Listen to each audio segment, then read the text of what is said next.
Hello, welcome to the Looming Dread, episode 5. For the recap, the party. I don't think you guys have kind of come up with a group name yet, but that's fine. That's fine. It's usually best for that to kind of come out through play. But the party, after coming back from the Green Shade Forest, after dealing with the gnolls and finding some interesting information among their corpses, they've returned to Eldolan to deal with another side quest. This one being imps that have been causing trouble in the docks of Eldolan, harassing people, all those types of good things. And with that, Mega, introduce yourself. Who are you? Who are you playing? And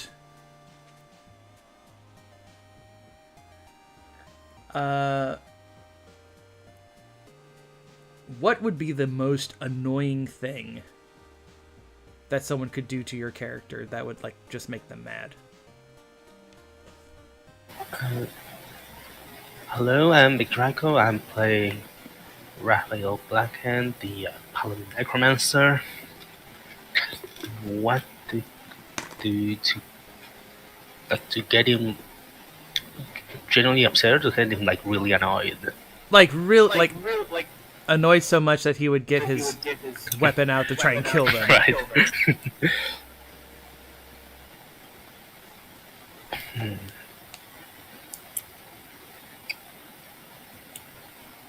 I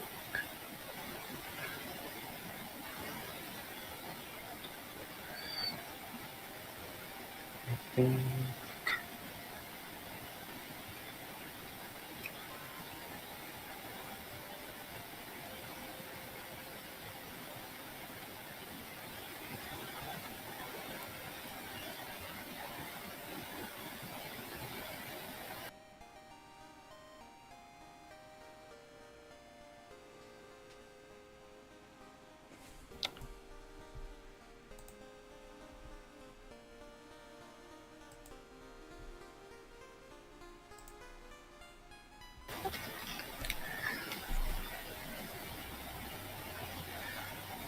it's hard to think of something like that. It becomes being really patient. So could Okay, you can think on that for a little bit. And Nanika, introduce yourself. Who are you? And who are you playing? And what would be something that someone could do that would be super annoying to your character? Hello, Nanoka here. I'm playing Mas, the Forgeborn Wizard. I think it will be trying to forcefully remove his mask because it's more like his face, not so it can't be removed. So if you try to remove his mask forcefully, it'll be sort of like trying to tear out someone's face. Oh yeah, that would be very annoying. I think would feel, particularly with I guess if someone was trying to I don't know, maybe give your character trying to make sure your character's eating properly, right? Or maybe it's time to find out your secret identity, and it's like, nope, that's my actual face. Yeah, like a Scooby-Doo villain. He's literally Old Man Jenkins. Yes. I mean, You just pull it open and it'll be Old Man Jenkins' ghost inside. Not wrong. Which would be ironic, because in Scooby-Doo it's usually the person inside of the ghost. Yes, perfect. Zen, introduce yourself. Who are you? Who are you playing? And what could someone do that would just really annoy your character? Hey everybody, I'm Zen. I'm playing Ruvir Calix, the Wood Elf cleric. Sorry, I don't really do that many cleric-y things. But yeah, I think he would be really annoyed if somebody, like, waxed up the bottom of his scythe so he couldn't bang it on the ground. Like just real malicious prank. I feel like that would be something they could do. Yeah. Just like put like a pillow underneath it every time you tried to like Whoopee cushion. Yeah, whoopee cushion. Just put one of those little the things that go on the bottom of chair legs so it doesn't scrape. Oh yeah, those. Oof. And finally, Zure, who are you? Who are you playing? And I think there's probably a lot of things that would like someone could do that could really annoy your character. Hey, everyone, I'm Zura. I'm playing Salas Delrose, a covert agent in the Nightmare Lord's court. Yeah, honestly, probably a lot less than most other people. He's generally kind of murderous in the first place, so wouldn't take a whole lot to set him off, but I would say, like, know-it-alls and talking down to him would be the two fastest ones, unless there's somebody in like a legitimate position of authority, which we've seen he does bow down to certain people, considering his what do you call it? His alter ego. Yeah, his upbringing, if you will. Correct. Okay, all right. With that, we shift to the normal screen, the battle screen. I would say around this time, I want to say it was probably, it's probably like early morning is about the time that you guys have gotten to, you've gotten back to, Eldolan. And I'm assuming, of course, you also had brought, like, evidence. I'm assuming that, right? That you brought stuff from the Knoll camps. Yeah, we'll bring, I guess, the shaman's stuff, and, are we bringing Mirius with us? Mirius I would assume so. As I say, she can pretty much back up our word that we completely wiped these guys out, so... Yeah. Bring back all these corpses and be like, it looks like all the wounds are self-inflicted. You don't get a bounty. Forensic investigators are like, what have you done? Takes some real skill to stab himself 3 times in the back. No, I mean all of the gnolls that were inside the cave. Yeah, no, I got. I mean, in our defense, the leader had a giant gaping acid hole in his chest, so... Yeah. I mean, it would not be that far-fetched, I think, that they think that you guys probably got rid of them for them. So, you know, you take her, let me find her name again. Mirius Golden something, I know that. Mirius Golden Golden Eyes. There we go, Mirius Golden Eyes. You escort her to the prison, or the basically the jail area of so you can talk with Sergeant Perels, and so that way you guys can report what you found and everything else.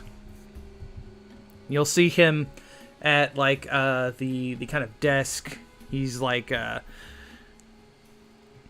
he is kind of doing like a report on some of the stuff that's been going on and everything. You see like this little like flagon with like a little bit of steam coming off it, and you see him just kind of like drinking out of it before you guys kind of go to his open up the door and everything, and he goes, welcome. I see that you all being here, that you guys took care of those gnolls then.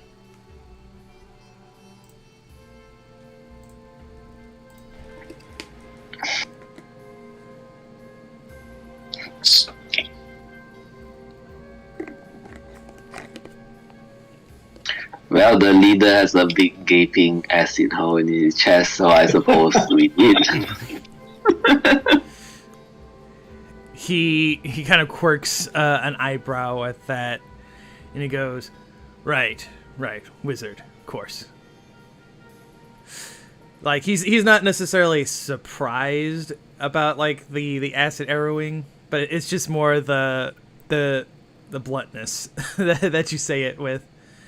He goes, so, were you able to find anything to kind of, like, explain why they were there, or why they were attacking some of the caravans and such?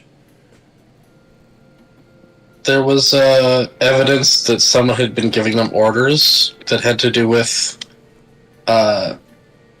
something to do with probably the Lamplighters. I don't have the note, though. I think Silas has it, right? He would, yeah.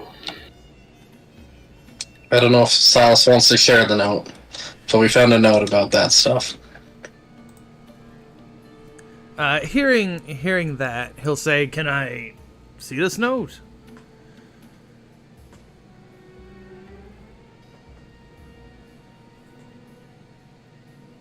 Unfortunately, it was destroyed along with the Knoll's body. It did have a name on it, Malachi. Does that ring any bells? He kind of thinks for a moment. He kind of shakes his head. It's like, no, as far as I know, there's nobody named Malachi around here.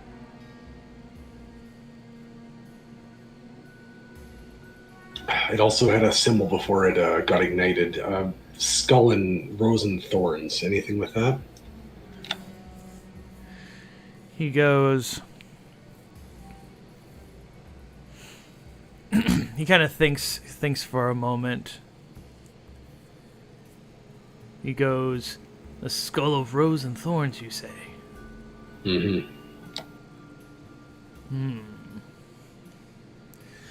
I've heard that there's a cult, people that venerate the Nightmare Lord.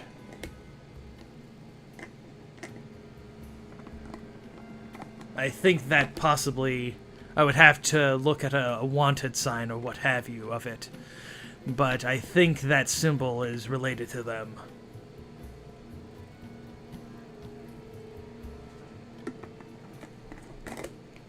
And he kind of turns to you, Ruvir, and he goes, "And you said that note had something to do with the Lamplighters?" Something about when all the lamps are lit, I think. I don't remember. He kind of thinks for a moment, and he goes, It had some sort of specter symbol on it with a vindictive smile. He goes, "Well, from some of the... I think that's the Nightmare Lord's symbol, or some sort of iconography associated with him." And he, again, just kind of... he kind of looks to Mirius, and he says, "And she was there as well?"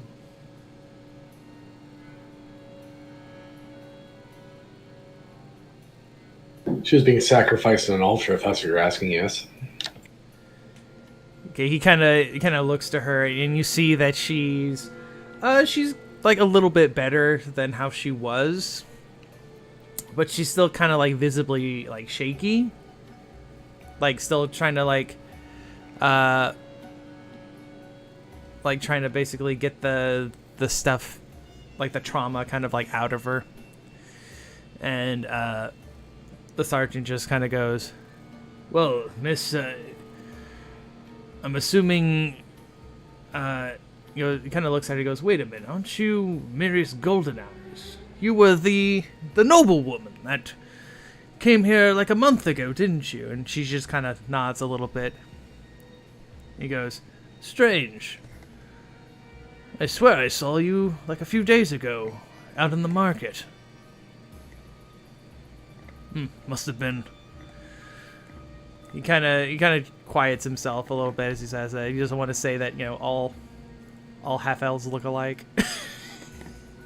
I thought he was a Skyrim guard and was going to say must have been the wind. He's heavily implying it, though. It must have been the wind. He goes, maybe the sun was in my eyes, but well, it's good that you're here, and that you're safe at least. Did these gnolls say anything to you? Did anybody go around their camp? She just kind of like shakes her head at that.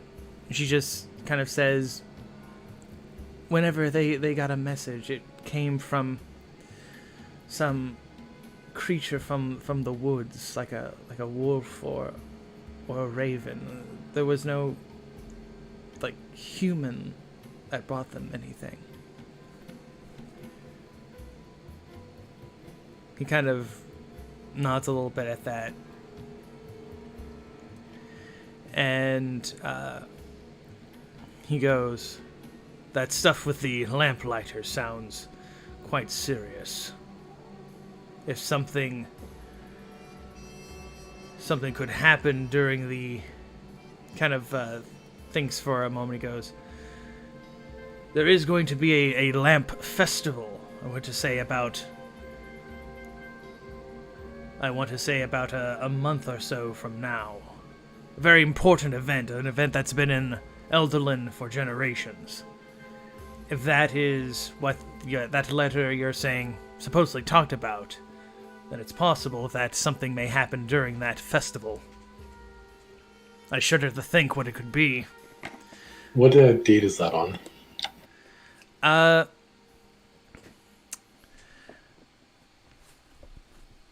Like timeline-wise, it would probably be. It's probably like timeline-wise, it's probably going to be like the Thursday before Halloween. It's Friday the 13th on Halloween. Yes. I'll be real and say essentially that I was mostly fishing for a specific date. I'm going to presume that Sal's probably know this, but is that a moonless night specifically? Yes, it will be. He'd slightly nod to himself. That seemed to match up with what he was expecting. He goes, that's why the lamp lighting, festival is so important. He says, I won't necessarily bore you with the details of the entirety behind it, but back when Eldolan was first founded, the founders believed that when a moonless night happened, that was the sign of, evils and all that sorts of thing. But the Lamplighters Guild, at least the first, I guess the earliest incarnation, they created, special lamps that they lit that, again, legend of course, that could expel the evils and darkness from the city and keep it safe. And, generations gone by, and it's become more of a like a festival than like anything of any sort of weight to its the seriousness of it.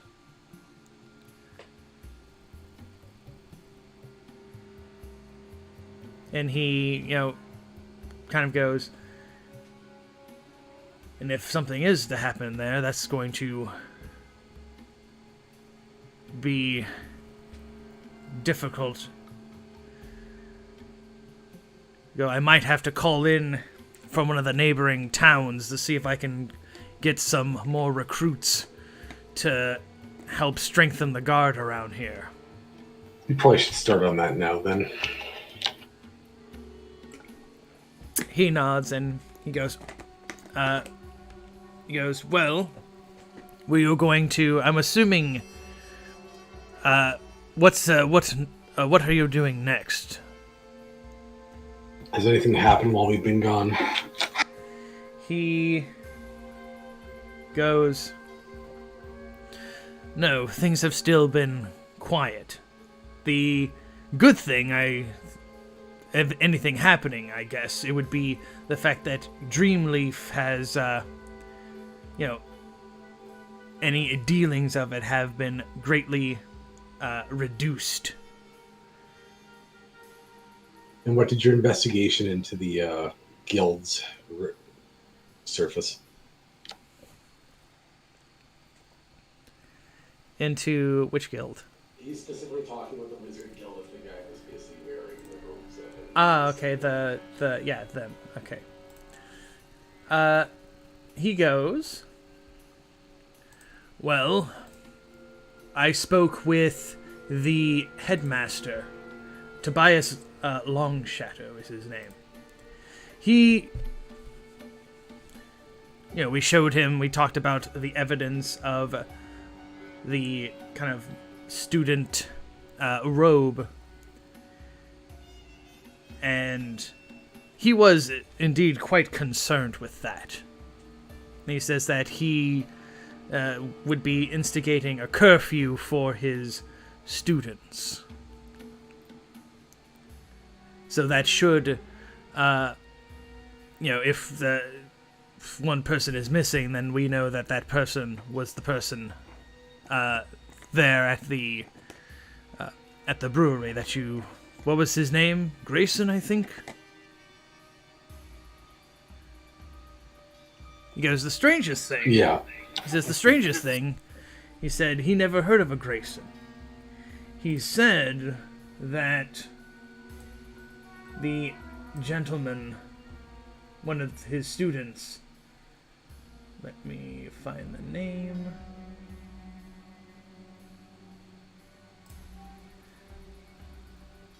said his name was Ambrose.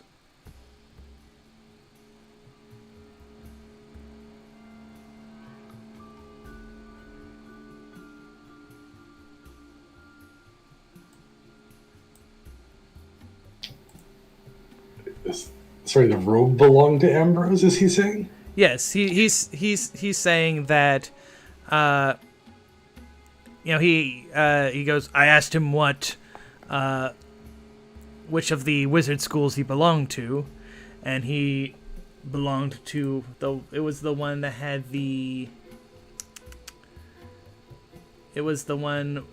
Mithra one, I think is what it was. Let me scroll. Nope, hold on. It's the Arcanist of the Hidden Veil. It was that robe. Hidden Veil, yeah. Yeah. It was the Arcanist of the Hidden Veil.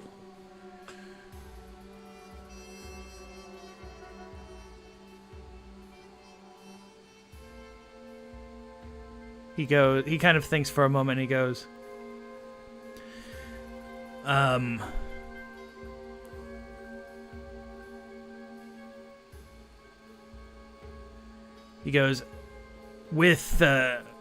we can only investigate so much with them, of course. The schools are very influential. They put a lot of weight, much more than, sadly, I can do. But if you all wanted to,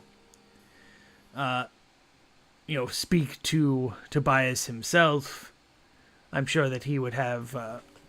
I'm sure that he could be reasoned to talk to, and perhaps even his instructors as well. And Silas would glance toward Mask to get his take. This is Wizard Guild talk stuff that's up his alley more than Silas's. What knowledge do I have on the subject? Can I roll or something?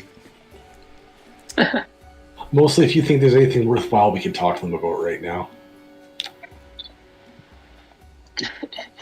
Yeah. Well, as a player, I have no idea.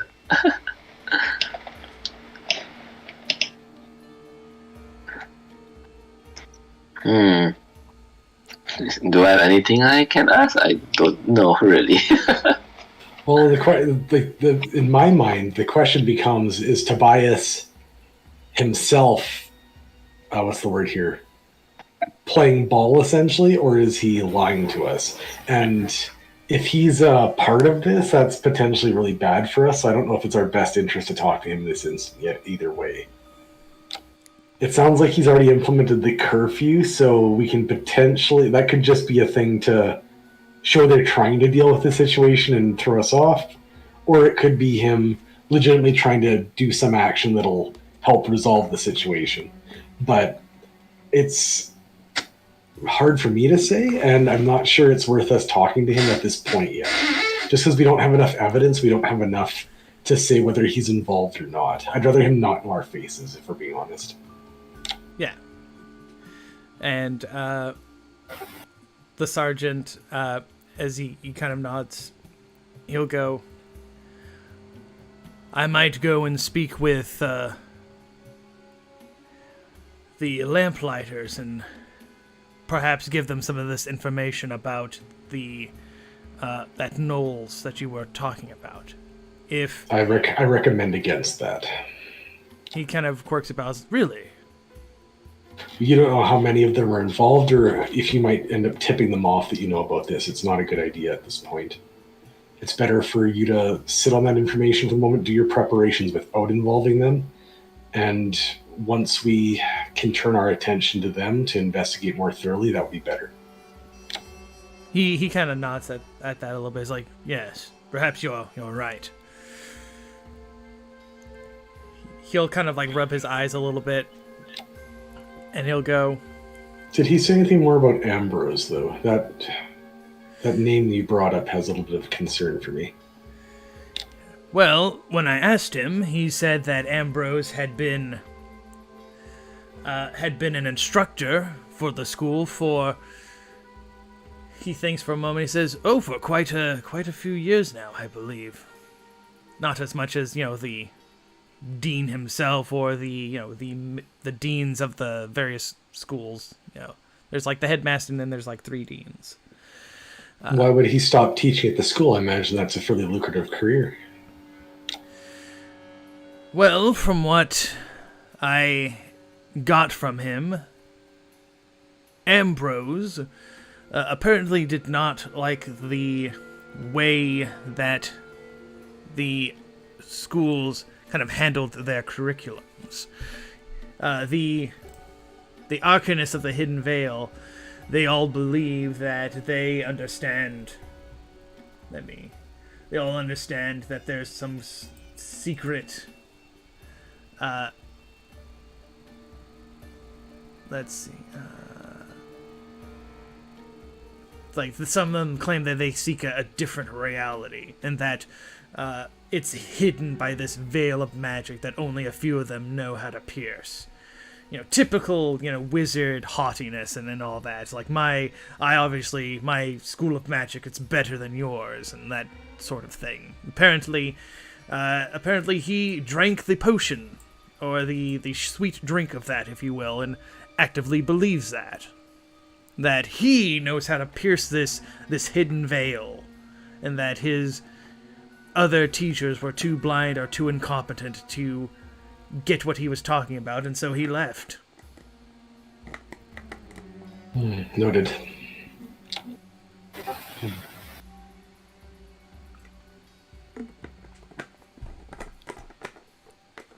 Goes, but the fact that you said, did you tell him about that they were cooking the Dreamleaf in the brewery?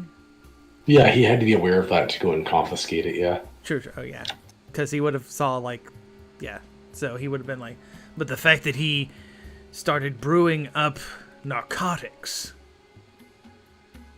it's like, truly, I guess, truly when you fall hard, I guess is the phrase for that.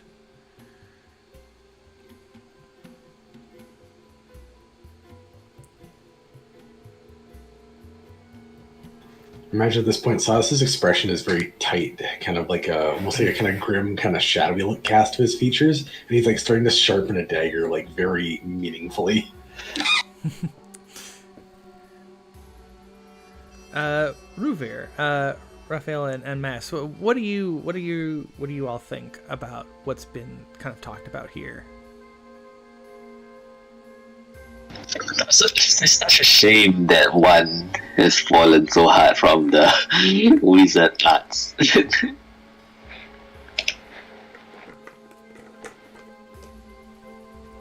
goes, well, I mean, at this point, Revere probably feels like this is how all wizards are. Not always that. Hashtag not all wizards. Not all wizards. Not all wizards.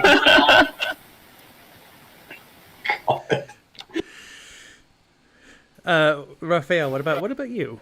Like, what do you think about this situation?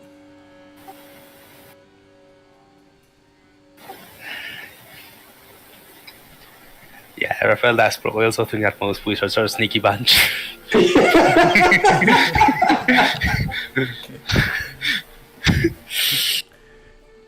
Nas is catching shade all over the place. Everyone's just harassing the boomer wizard. I didn't say it out loud. That's what I was thinking about this. Yeah. If you're going to just go onto the internet and lie. The sergeant, he kind of looks to Miris again, and he says, "Well, he kind of goes under his desk and he pulls out, the reward that he promised you guys, plus a little bit extra for dealing with the gnolls." And he goes, I'll always take cash. and he goes, "Well, since it doesn't seem like anything has kind of moved on that Dream Master stuff that you are wanting to look at, perhaps you could help me out with another of those little other issues that we're having, the ones with the imps."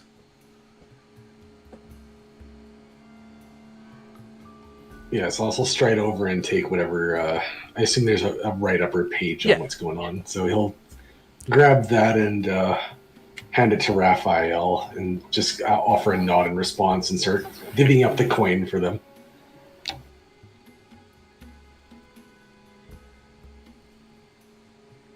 How much coin do you have? Let's see. What was it? I don't remember which says something. I thought I wrote it down, but it doesn't look like it. I'm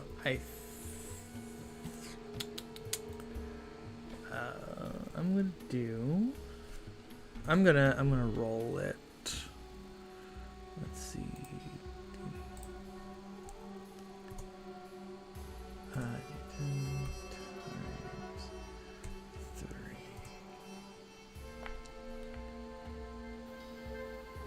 So that would be 16. So Must have been multiply it, yeah. that would be 24. So 24 times 4. So essentially, rounding it up, it's going to be 100, and divide that by 4.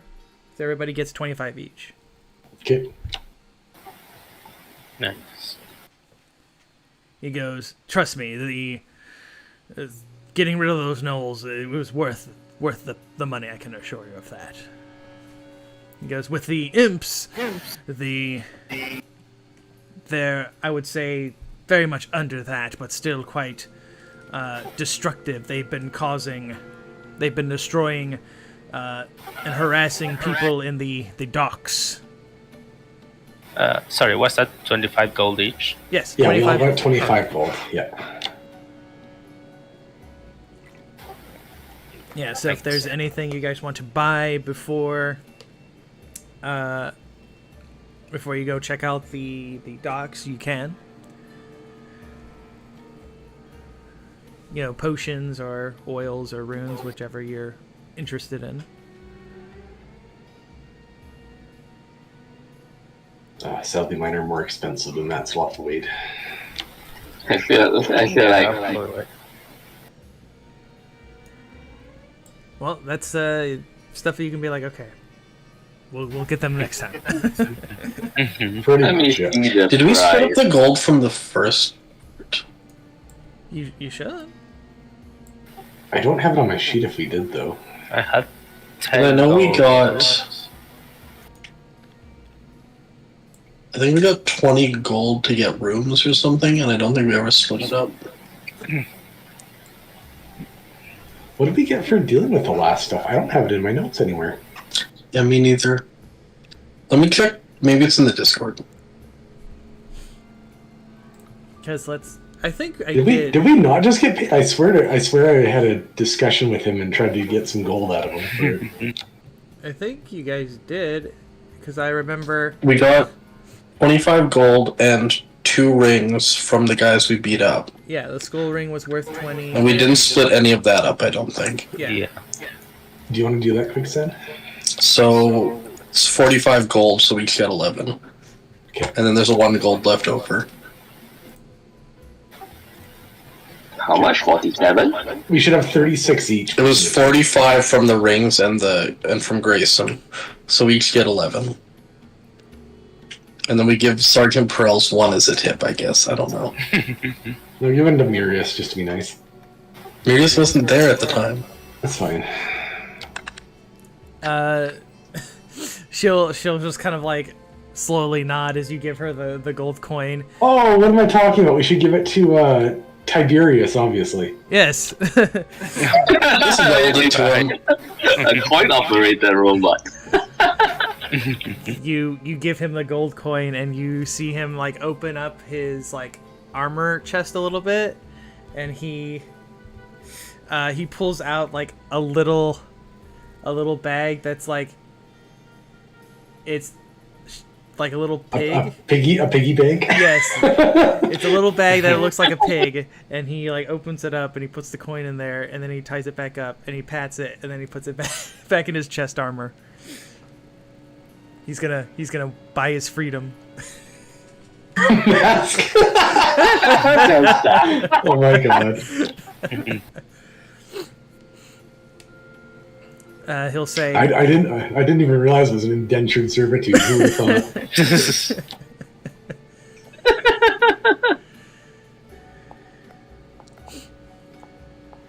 I thought Mask was the nice guy.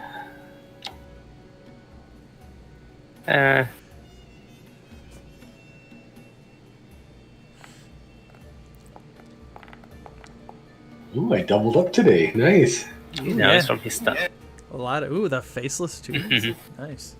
Yeah, I also doubled up with the Stars Crier and the Nightmare Lord. Ooh, nice. So that means you guys got some good dye to work with. Yeah, we're gonna waste it on Imps. Fantastic.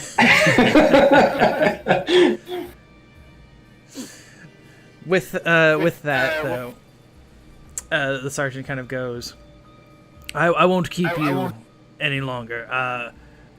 He looks to Mirius and he says, I'll get some of my men. I'll have some of the Silver Shields escort Miss Golden Eyes back to her home, and he kind of looks at her and says, Miss, would it be all right if they stayed with you for a while until things kind of settle down? And she just kind of nods her head and kind of keeps it down and goes.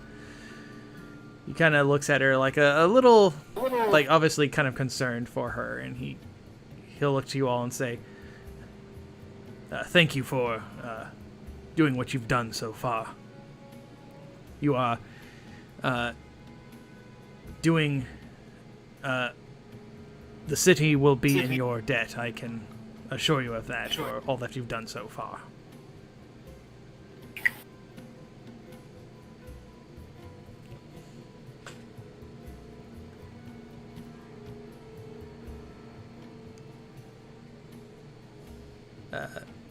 Is there anything else anyone would want to ask him or? No, I'm good.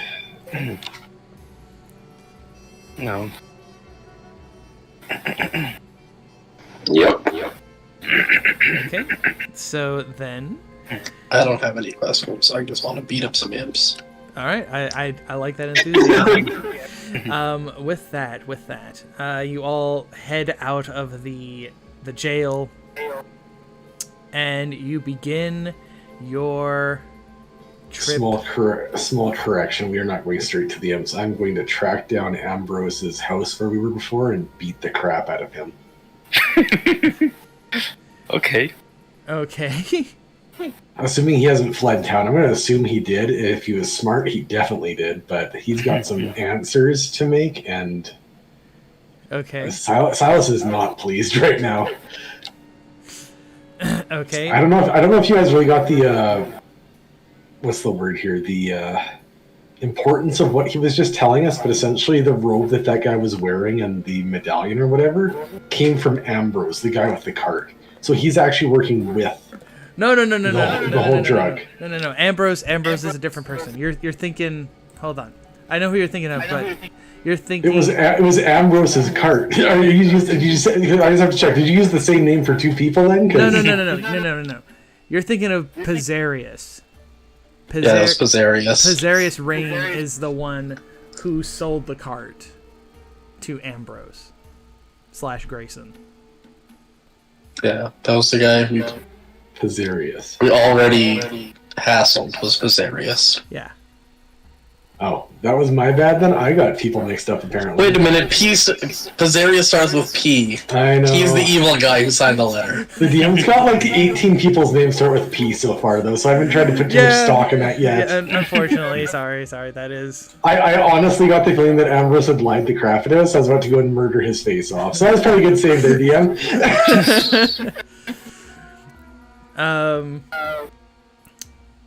Yeah, I guess that is a good thing. So it was Drelvin that we talked to initially. He took us to Pizzarius, if I remember right then? Yes, Okay. Well, I guess I don't go on a murder spree. We go murder Imps instead.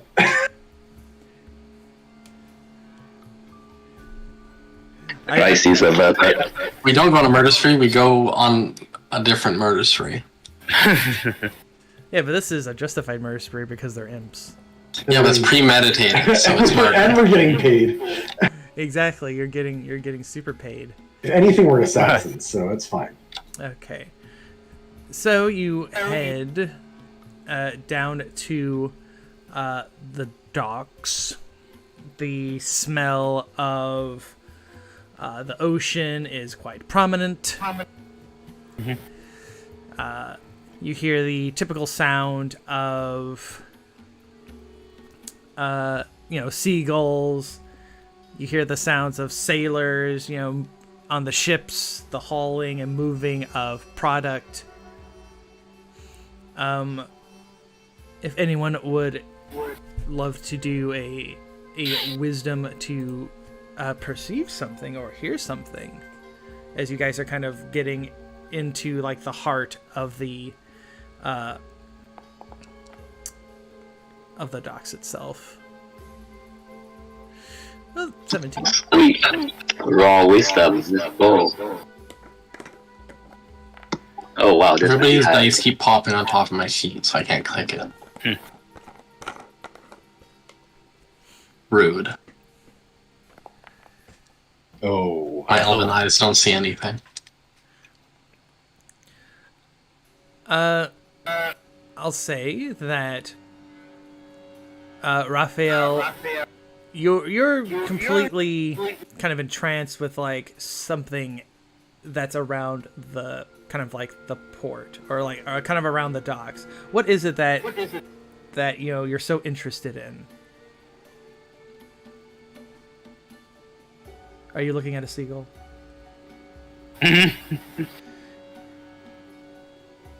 Yeah. It's a giant seagull. Raphael tried to look around and bumped into like a lamp. Oh yeah. Yeah, you like bump into it and people kind of check on you. You're like, are you alright? Are you alright? And you're like, you get like a post is on an angle now, about 45 degrees or so. Yeah. But the metal lamppost isn't. I mean, that lamppost had been there for a while. Lamppost. The lamppost had been there a while, and they're pretty resilient. But yeah, it is kind of awkward a little bit, but it's still standing. So, but yeah, you have like a nasty kind of bump on your head, and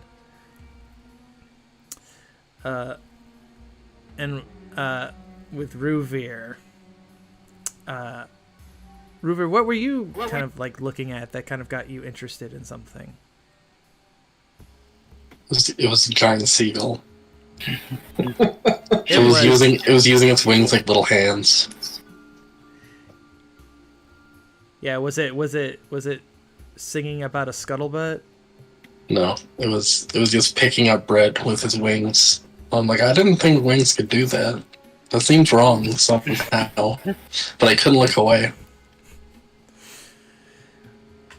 Yes, just completely mesmerized by this strange bird, strange gull. I love it.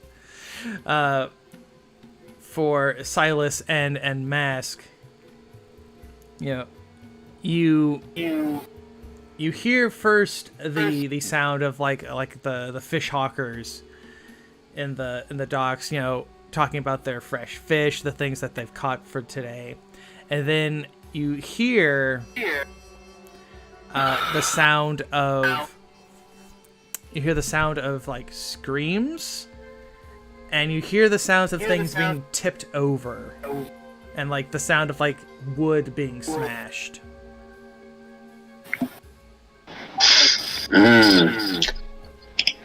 Seems like there's a commotion. Let's get going.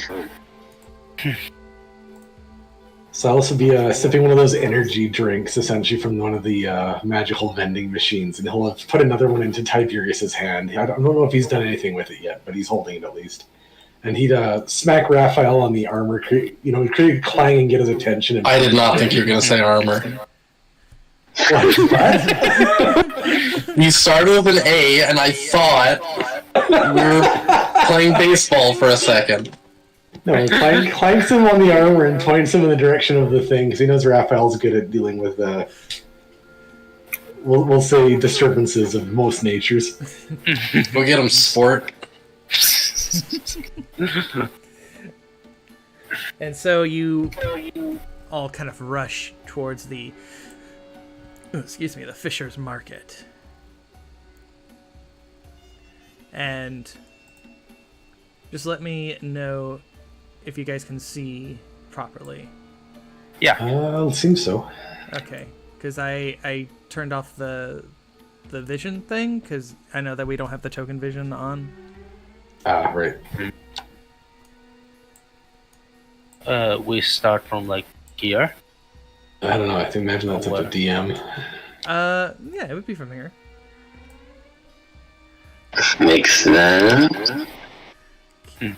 So as you kind of quickly kind of bolt to the Fisher's Market, the camera kind of follows some of the people, fish hawkers, and people selling fish. It kind of like follows them in like this very rapid like fashion as they're kind of like tumbling over themselves, and the camera kind of pulls onto like a scene, like a crates, and then a thing kind of just jumps out, and that is what you see. Weird chicken. It's already pre-plucked anyway. And you soon kind of see a head. Just a head? No. Just a head. There you go, so you guys can see. So no head, then. Okay. See Okay, what no head. that looks like a little bit, and then you can see. You see something that obviously looks like an imp, but it's much smaller. And it kind of like is cackling as it's like toppling over some of the fish market stuff. That even looks so cute. Kind of adorable. Yes. If anybody would want to, if anyone would want to, What does Mask know about whatever these are? He's the studied one. He should know everything, right? Yep. Give me an intelligence and a magical background. I use wisdom and do a religious background. Yeah, you can do that too. Are these religious creatures? I mean, they're Never mind, he's good. I thought they were like little devils. So Yeah. Oh, maybe. Yeah. That's a fair point. They could be. I don't mean the chickens.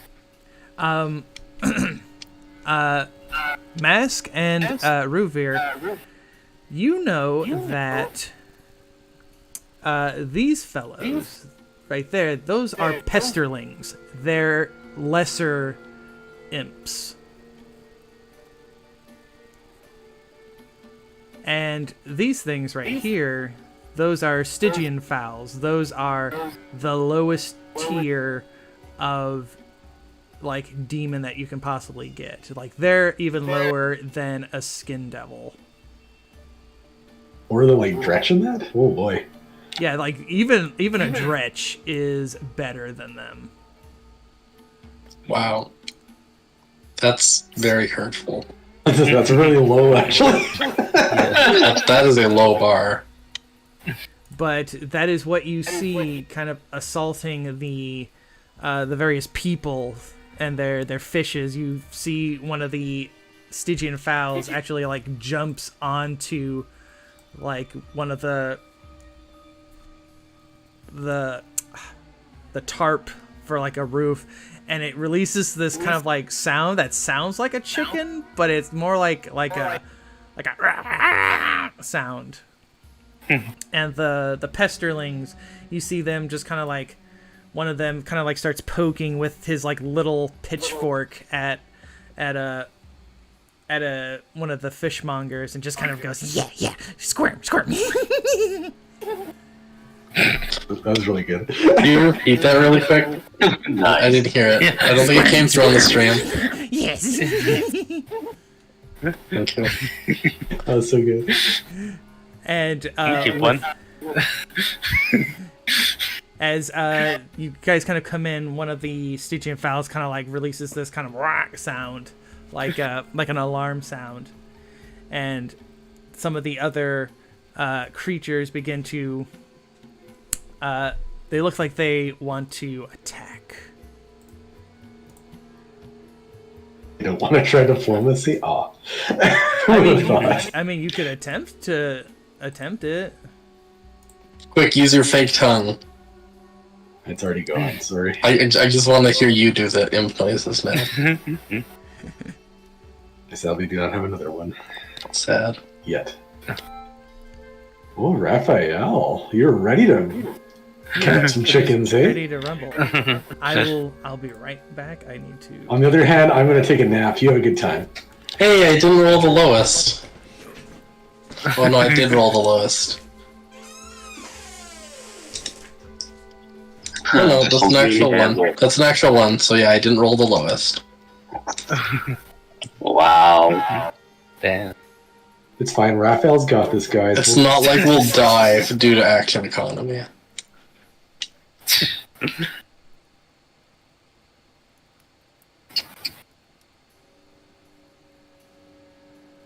You've seen Raphael fight. He'll just cut these guys down like nothing. We'll be having Kentucky Stygian chicken tonight, I'm sure.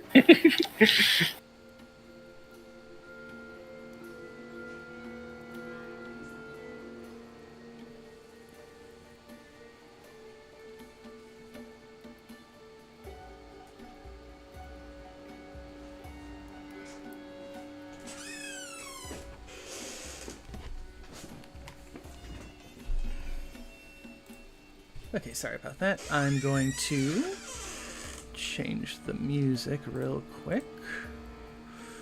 It's a little bit too peaceful for... It is. It's not playing anything for me still. Turn up your music. It's up. What is Okay, now I hear it. It's very lo-fi.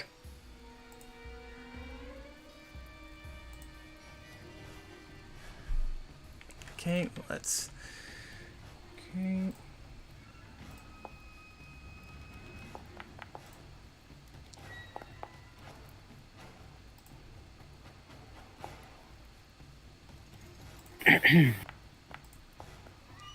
See, it feels bad that when they roll a 1, they still get to go before me. Yeah. Yeah. I think there was a constant discussion on the 38 forums. It's like, why do enemies have such a high initiative? Yeah. They're all level friggin' 10 rogues. It's crazy.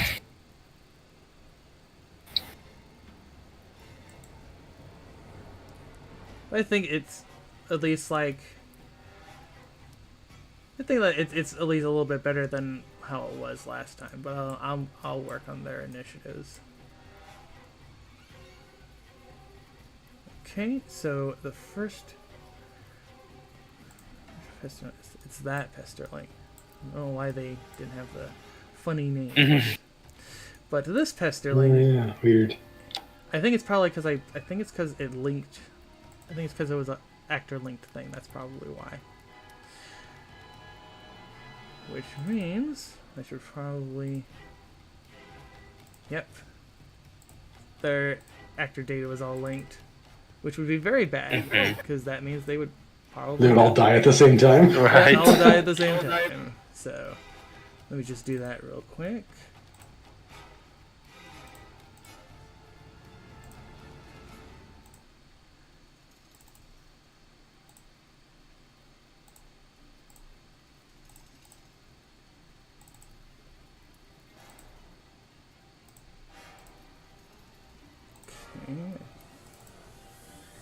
Just double check. I think that should be all of them.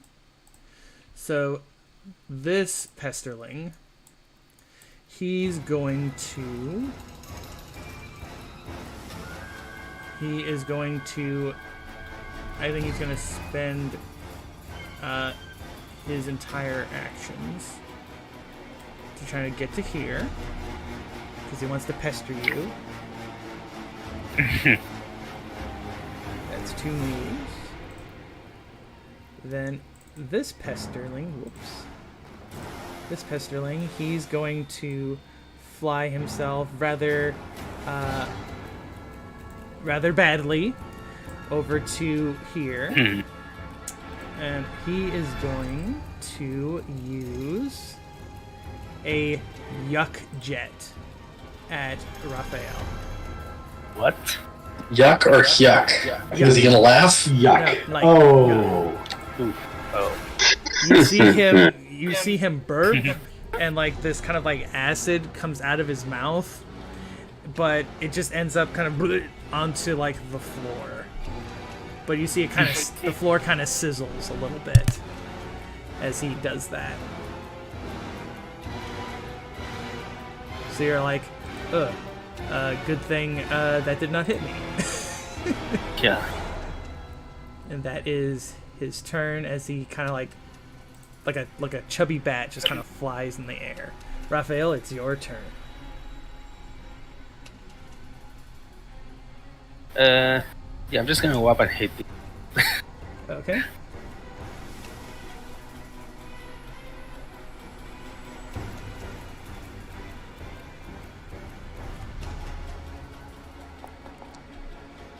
It's a good hit. Your dice are much better today. Oh. Yeah. Ooh, they are. 12 damage. 12 damage. Let me see if they have any. Okay. You are... Okay. Okay, anything else that you want to do?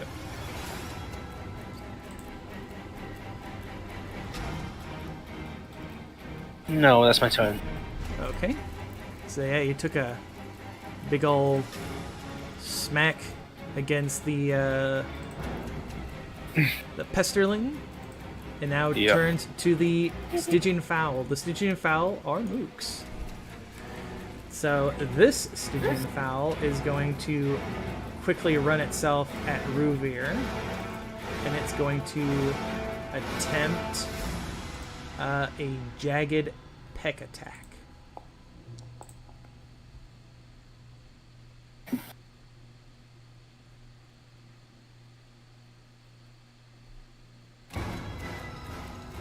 He has been pecked.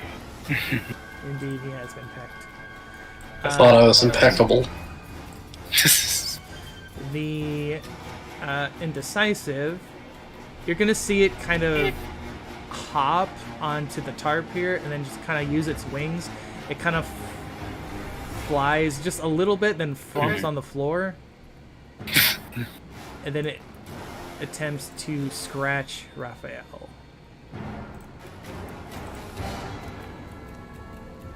And it just scratches at that armor. Yeah. No touchy.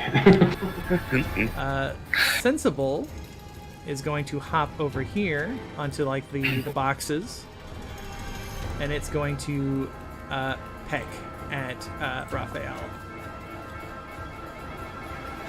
Again. Yep, clunk, clink, clunk. The rest of them are going to continue kind of like attacking the fish, and they're just kind of like chewing on these ones over here. They're just going to continue kind of messing with the fish. The other ones, they're just going to use their turn. They're going to move.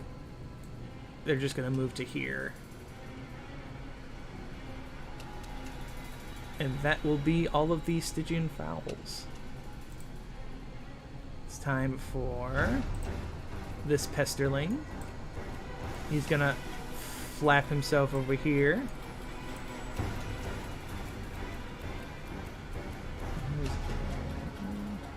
I think he'll try to make a yuck jet at Silas.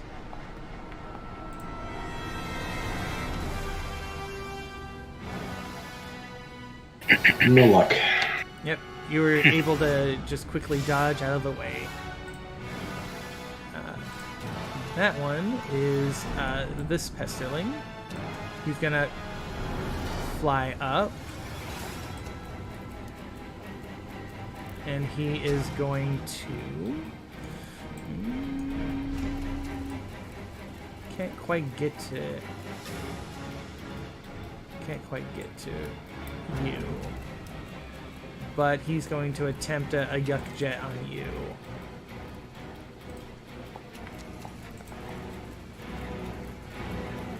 Have you ever considered not doing it to him? I want to hit. Death Metal has never known not doing it to him.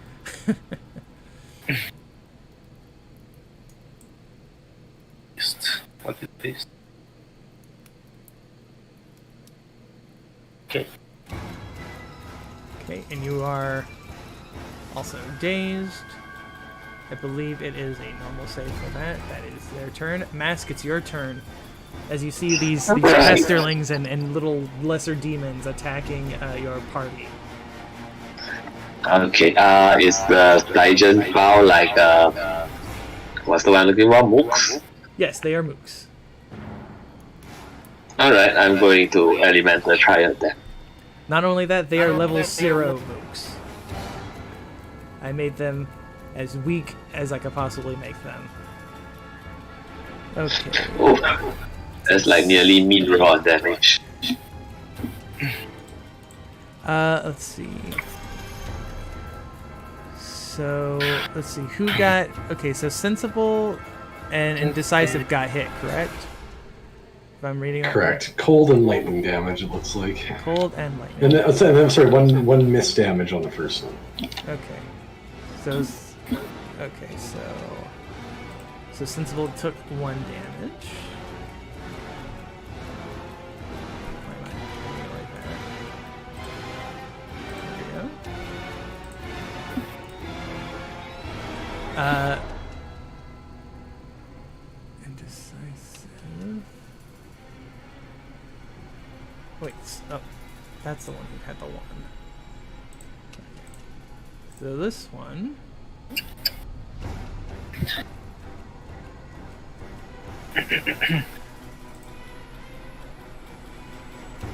Woohoo! And 20 was indecisive. So they both got 6. So yes, your cold and lightning. Your cold freezes Sensible in place, and then the lightning just like shears through Indecisive, and they are both dead. Alright, great. Tiberius is gonna walk up and try to poke the last one, I guess. Okay. Damn it. Well, that's, 3 damage though, not terrible. that didn't hit though. Did it not? No, it's a miss. Oh, you're right. It was a miss. My bad. Yep. I looked at the yeah, 11. so, I looked at the 11 and I was like, wait a minute, didn't I do? yeah, 11 0. Yeah, that's my turn. Yeah, he just kind of tries to stick it, and it just kind of like hops out of the way, like how chickens do.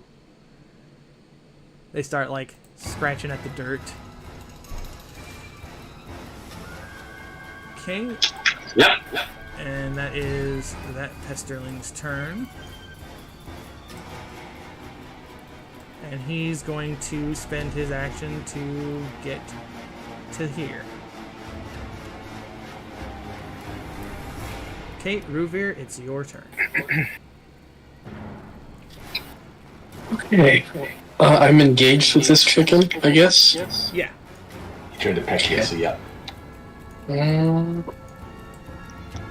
kind of want to do a big hit on the chickens because there's like 10 of them. Yeah. Yeah, I'm gonna do Spirits of the Righteous on it.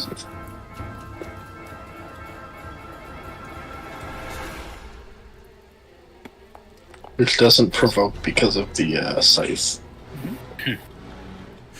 Probably need 2 of them, I'm thinking, yeah.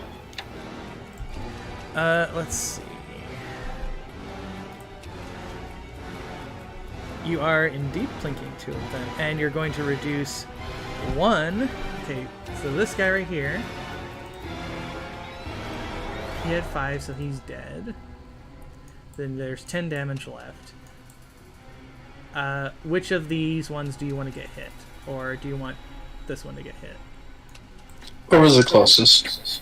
I'll say that one's probably the closest. So, Bone Idol is gonna take... He's gonna take 6, so he'll be dead. And then Easygoing is gonna take the remainder of that, so he'll be almost dead. Anything else? That is a good question. I don't really have a lot of things I can do right now. So It's the +4, and you can move if you want somewhere. I think the +4 might go to Mask still. Yeah, probably. Let me take a look at my HP. Is anyone lower than 27? I am. But I can't give it to myself, so. What's Raphael? I'm at 21 HP. Raphael? Oh! Yeah, Raphael can do that. Does Silas want me to go engage something for sneak attack purposes? Yeah, that one on the right, maybe, if you want. Okay. I will go engage it. And then I'm done. Thank you. Okay, with that, it'll switch to Silas, and I'll be right back. I gotta help my family with some groceries.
sorry about that. Okay, Silas, you're good to go.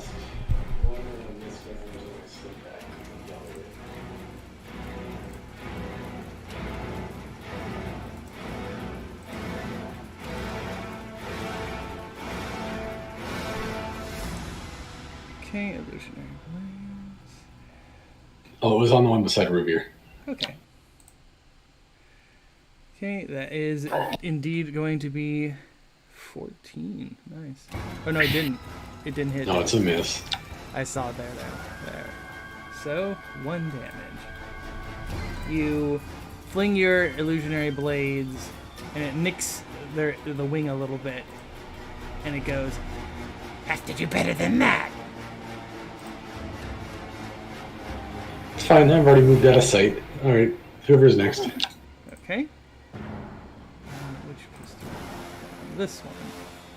Thought he already went. This is back to the top, is why. Ah, okay, right.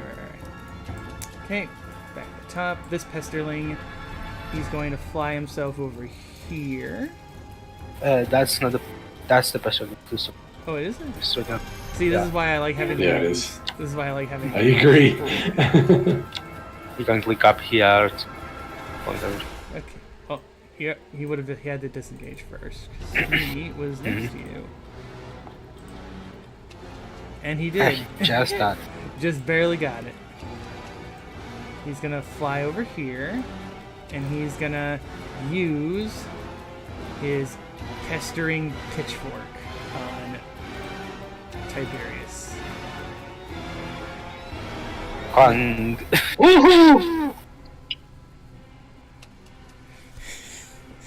Yeah, the little pitchfork just kind of pokes at Tiberius, and Tiberius just kind of looks down, like as if saying, "What are you doing?" That is its turn. It is now that pesterling's turn. He is going to kind of flap itself over here, and it's going to use a pestering pitchfork onto Ruvier.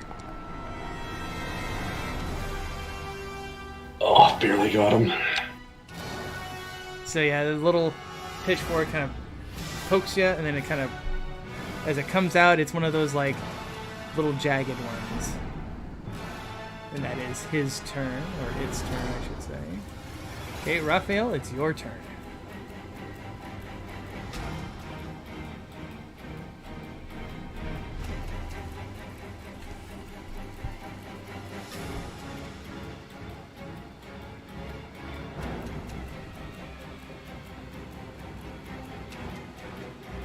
Alright, sorry. So, I was thinking. 2 questions. Uh-huh. First, I'm guessing it's a yes, but maybe not. With the hunted sword that's just described here, Uh-huh. also I get benefit for bit taste. Oh, you're asking if it would ignore the days. It probably wouldn't. Or I don't think it would be days, because you're dazed, but the sword wouldn't be. It doesn't have a condition. It uses its flat bonus. Yeah. Yeah. Alright. I'm also assuming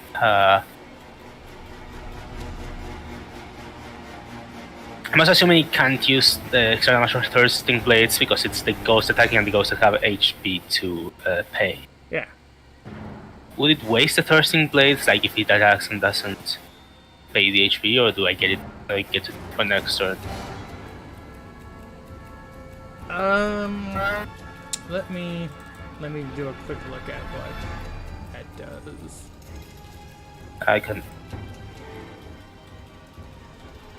I have it here. Uh-huh. Yeah. It just says the next attack, so even if we don't hit this round, it'll still wait on the weapons, it looks like. Yeah, I could see that, yeah. Oh, that's clever! Holy crud, because you can cast it on your own weapon and then it attacks with Haunted or whatever. That's cool.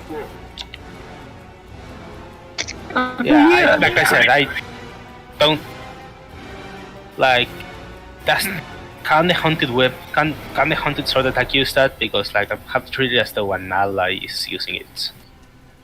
It's just says 2 nearby melee weapons. It doesn't say it can't be yours. Yeah. Yeah. I'm just saying. I guess what he's saying is he's not wielding Am the I the sword. wielder, or The is it sword the can't sword? give 2 hit points by itself. Right. Oh, I see what you're saying. So it's still have to drain your health to do, or for the damage. I think that could be. What do you think, DM? I think that's alright personally, but I think that thematically it would make sense. I think thematically it would make sense. Like, essentially, the sword itself just kind of cuts you a little bit, and that kind of like sucks out the blood. that's super cool. Honestly, I love it. All right. So first of all, I'm gonna cast Searching Blaze on myself, and we will mostly fight with spells. So on Silas. Okay.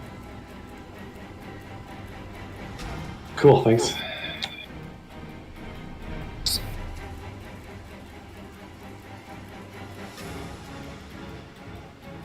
There. Oh, that's a great animation too. Mm-hmm. Then I'm gonna. Well, towards the end of my turn, I'm gonna activate my Haunted Sword. Okay. And I guess Did we use it ever... to hit this guy again. Okay. Did we ever say what the ghost haunting your sword looked like? Don't think we did. I think he just got it last Yeah. session, so I don't think so. Okay, that's fine. Talkative. It can be talkative or it just screams in your ear. Just scream. It'd be funny if it was you had your the dwarf ghost from the brewery as you as the haunted spirit as the spirit haunting your sword. Oh God. But you, Just talking about booze and stuff. yep, just talk about dwarf booze all the time. But no, I think next time, maybe give me an idea of what you want, and I'll work on that. Yeah, I'll figure it out. Okay. But now I do think when I'm got Searching Blade, suddenly it suddenly gets really bloodthirsty. So I'm gonna use this attack. Well, that's Bummer. It did get the -4, but that still doesn't hit anyways. Without it. So Yeah. Yeah. 6 plus 5 would just be 11, so. Ah, good try though. That was a good idea.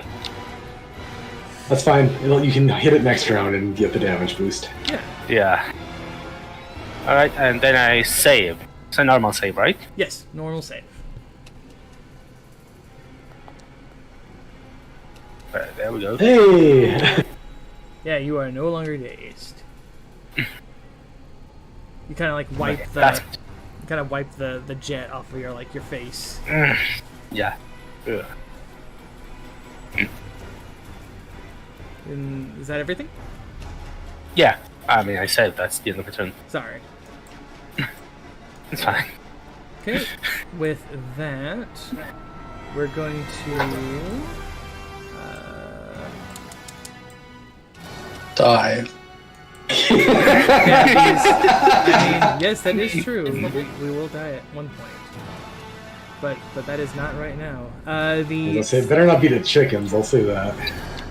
That would be a funny story though. TPK'd by chickens. The Stygian fowls are going to. What would they do? Because they're basically like mentally they're like chickens, so they just want to. I think they're just continue doing what they're doing. At least a few of them are. They haven't been ordered yet, anyway. Yeah. So, I think what they'll do is Stupid is going to. It's gonna try and like hit this door to try and like open it. Because it's trying to cause a ruckus in there. Easygoing is going to jump from that cart, and it is going to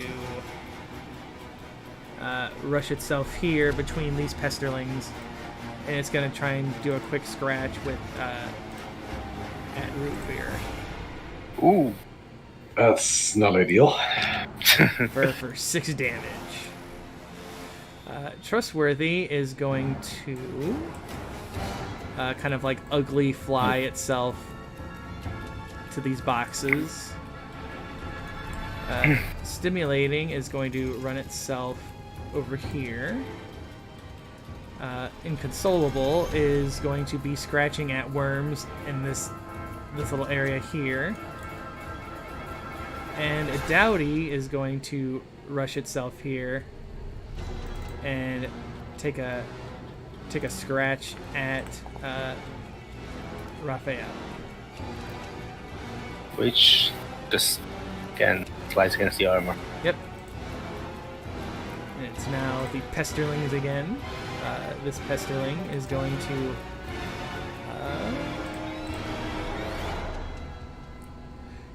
to poke. What do you got against Ruvier? I mean, he is a cleric. Okay, and then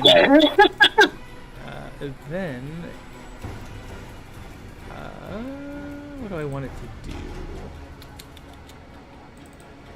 What's the ongoing damage they're doing out of curiosity? I don't know if you described it yet. It's basically, I would say it's like when it like pokes. You know that feeling like when a mosquito bites and it like itches really bad? Like it's that kind of like ongoing damage. So like Ruvier kind of feels like he needs to scratch at like where he's been poked. Then I think what it's going to do is it will then attempt to disengage from Ruvier.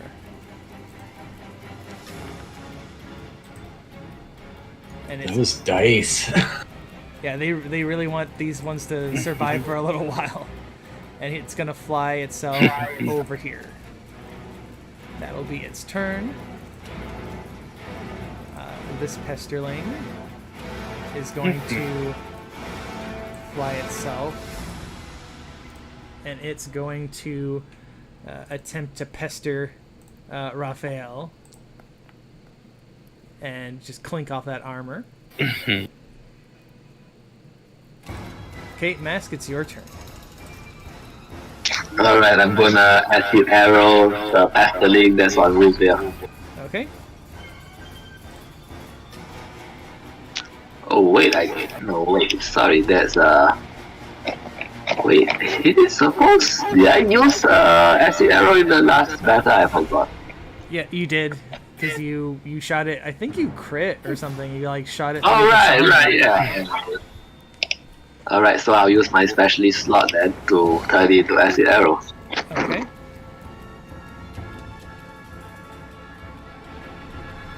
Woohoo! Ooh, yeah, 19 damage. Ooh, that is gonna deal some sweet hit to that poor Pesterling. You see it's like wings and like part of it's like flesh. It's like melting off. It smells really bad. Okay, where are you? Ongoing. Yep. Let's put that. Where's the? Oh, there it is. Okay. 5. Okay. Oh, So it's taking that 5 damage. Okay. Tiberius is gonna. yeah, I'm gonna use like a quick action to give Tiberius ED. Okay. What do you say? Finally! What do you say to him to get him inspired? To hit better? Tiberius, show that Imp how you use a spear. And spear he did. It's like a max damage roll. Nice. Alright, and my turn. Okay. With that, it turns to this Pesterling. And this Pesterling is going to fly itself up here. Right, yeah, right around there. And it is going to kind of plop itself there, and it's going to use their group ability.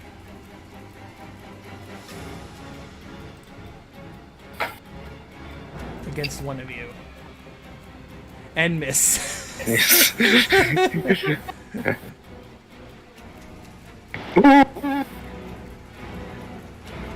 So yeah, you just see it kind of giggling and kind of cackling, and it doesn't really do anything except it just annoy you. And that is going to be that Pesterling's turn. Ruvir, it will now be your turn. I'm gonna roll for Wood Elf. Okay. Oh, there you go. You are a Wood Elf. For my quick action, my first quick action.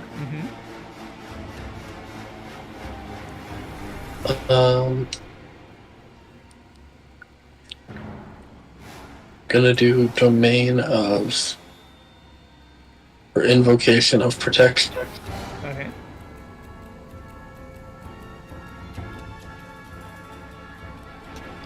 Good call. First standard, I'm gonna do Dicey Stunt for increase the momentum. Okay. Which is, I guess, DC 15 or 20? Yeah, it's DC, for adventure is... This is normal DC, so whatever that is. Is 15 easy or normal? I can't remember. I thought it was 15. I think 15 is normal. Okay. I'm gonna use free action, bend bars, and left gates.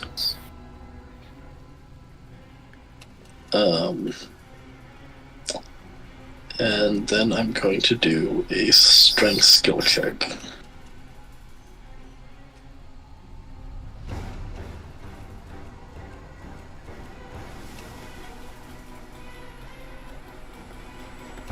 I need to... Yeah. It's on a 1, so you don't auto fail it. And you still made the DC on the bright side. So escalation goes up one. Okay. Let me bump it up. There we go. Did, who was the other person that he used Thirsting Blades on? It was Silas, It I was think. Silas. Okay. Yeah. They had pretty good AC, I think.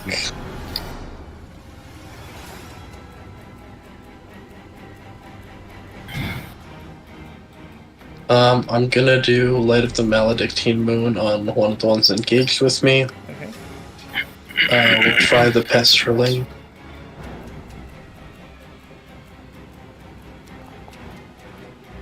It's a good roll.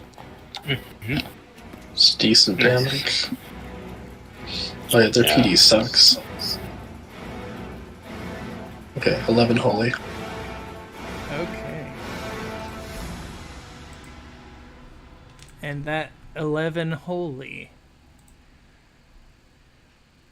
does end it. Okay, so that's my standard, quick, free. And then I have a mover, a quick. I'm gonna do a heal on myself because I'm about to lose 8 health. Mhm.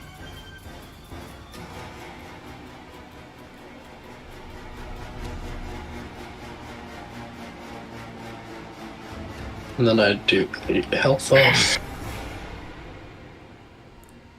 And then I do normal save. Yes.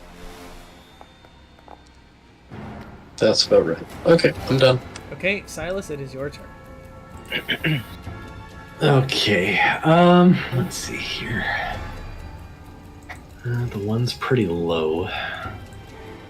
We also put Thirsting Blades on me, so I'm gonna try and take out this other one. Alright. So also slip his way up and around the corner to here. That one's engaged with Raphael, so I'm going to try to nail the one with more health. And I'll throw an illusionary blade, or an illusionary flurry of blades at it. That's better. I'm gonna hope that hits. And we'll take the 2 damage as well. Okay. And that was against 36 more damage. this pesterling? Yeah, that was 8 plus 10, so 18 damage to that one. 18 damage.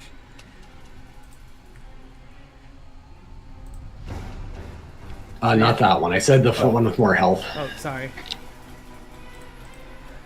I'll add that back then. Oh, No, I should have had 5 from what it showed. yeah, you did have 5. Yeah. that's not. Yeah. That's also not right. Yeah, there we go. There we go. Yeah. We're getting there. Okay, Salus is also going to flex one of his icon dice here. Okay. Oh. Which one are you gonna flex? The faceless. Ooh, okay.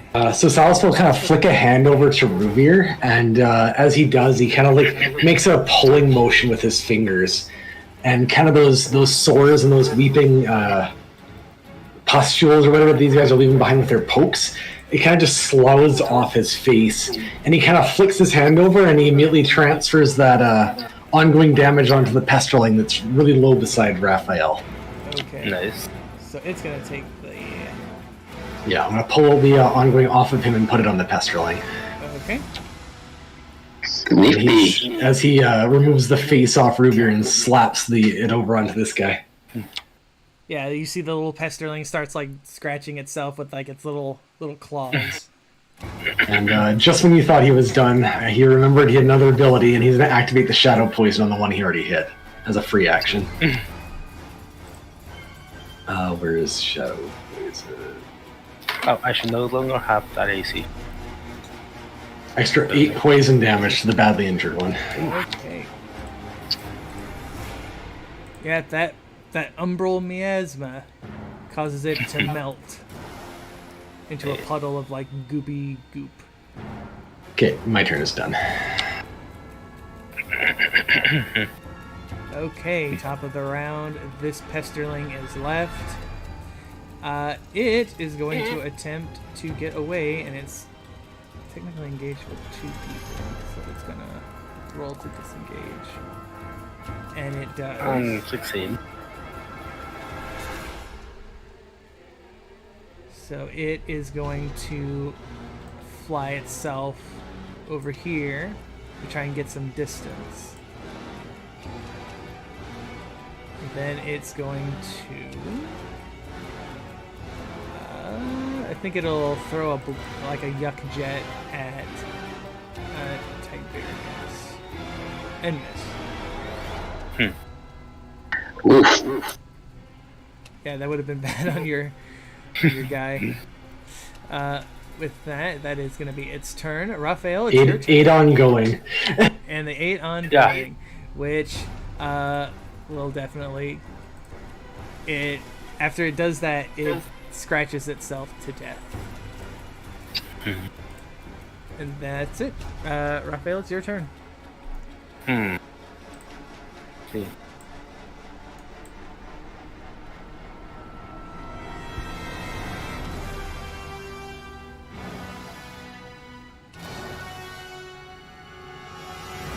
You know what? I think I'm gonna do a big hit on the station fowls. Okay. Looming a big one.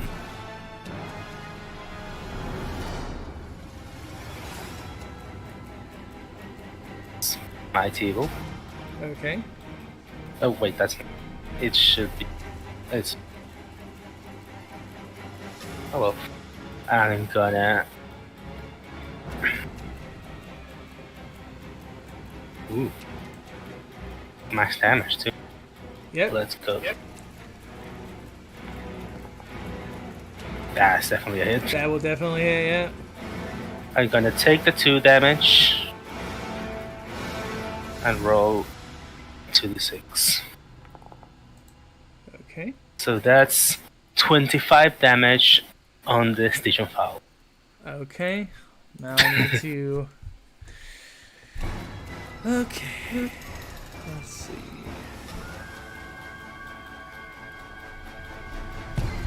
Okay, well, the Stygian fowl right here, he's definitely dead. It literally just explodes from like the first smite. Did you cast Thirsting Blades again? Or is it just the next time you hit? It's next time you hit. Next time you Okay. hit, yeah. And then this one takes a hit. So this one also explodes.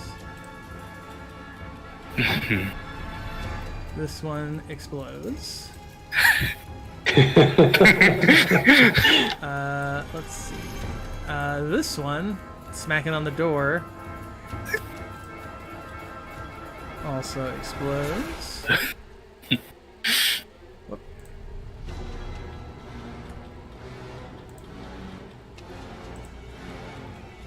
And Inconsolable will take the last one. And it'll be just barely standing. Very, very nice hit there, Raphael. Nice. Okay, what, anything else? No, that's my turn. Okay, with that, it then changes to the Stygian fowl. Trustworthy. I mean, they're chickens. It is going to.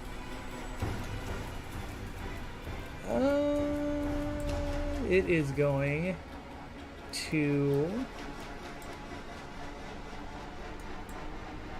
to attempt to run away. So it's going to kind of ugly flap and kind of plop right there. And it's going to run this way. And it'll end its turn right there. And then Inconsolable is going to run itself here. And it's gonna take it's gonna switch its standard to a move, and it's going to disappear down that alley. So it's gone. So now the Pesterlings again. This Pesterling is gonna flap itself. And it's going. For a pend. We wish. It's gonna. Now it's gonna try and pester you again. They really want to pester you. That is its turn. That one's dead. Mask, it's your turn.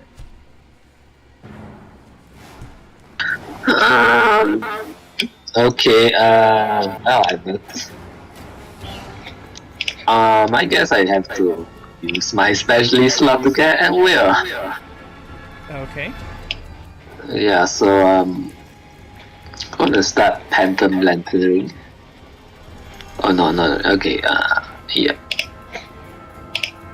Ooh, really high roll on the damage. That was against that one. Wow, yeah. It's like nearly max roll on the damage dice. So yeah, your Phantom Blade just pierces through its like wings, and it causes it to kind of like flop to the ground. Yep, he give ED to Tiberius, like finish it off Tiberius. Oops. Oh well. Oh, Tiberius. Yeah, it's just wiggling around on the floor. You can't quite hit it yet. Anything else? Nope. Okay, it is then that Pesterling's turn. Let's see. It is going to... It's going to try and get away as well.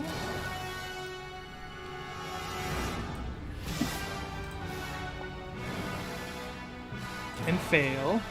So it's going to throw a Yakujet at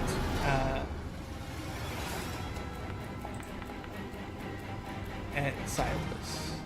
Attack of opportunity. Yep. Silas swiftly sidesteps it though. Oh yeah, that's the stuff. Wait. Give me 1 second.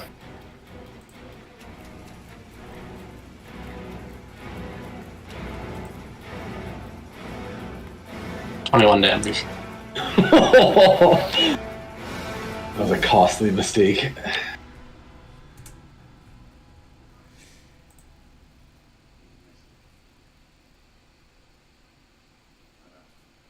Okay, that was a big hit. Anything else, Ruvier? It's his turn, not mine. That was an attack of opportunity. You're Now it's right, his turn. but now it is your turn. I was mostly setting you up for what you wanted to do this turn.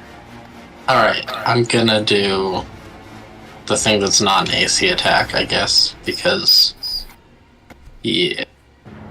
They're slippery little devils. Which one looks more deader? Probably the one I smacked. I'll do Light of the Maledictine Moon for D6s on him. That's a good roll. 11 more. Nice. And it's against which? Assuming this one or this one? No, he said the one he hit, I think. Okay. I just wanted The scythe one, yeah. Alright. Yep, it will And explode. is anyone else hurt even? No, just me. No, just Okay. take care of yourself. You're good. I'll heal myself. A little. But not as much as you. Not on the pesterling. He's already dead. We're just gonna bring you back for another beating. Alright.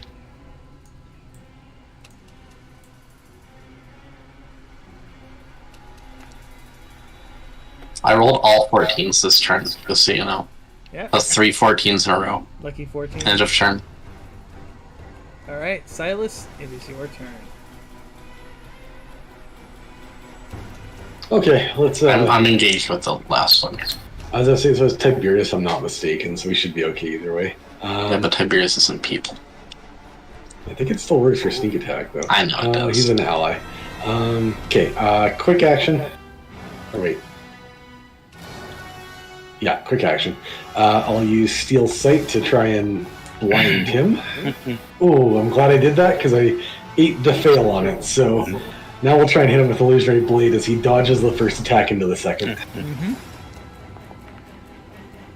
There, so that's what I wanted to hit on, so it's totally fine. And just for a little bit of styling, I'm going to use Shadow Adept to cause another burst of poison on this guy.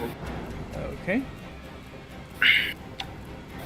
So he's got a total of 12, I think. 12. Yeah. Nice. Yep, that umbral miasma just surrounds it, and you just see nothing but bones fall out as it dies. That's my turn. And that is combat. I like it. There's still one. There's Oh, you're right. The lone chicken that's probably yeah. going to run away, to be fair. Alright. Well, there's only one left, so I think it'll it'll just run away. So yeah, it'll just follow the other Stygian fowl, and they'll both leave. Very, very nice. Let's see. I need to find out. Let's see what's a good. Quick rest. Yep. Yeah. Get that sweet quick rest. See if I get. Oh, you got Wildlands back.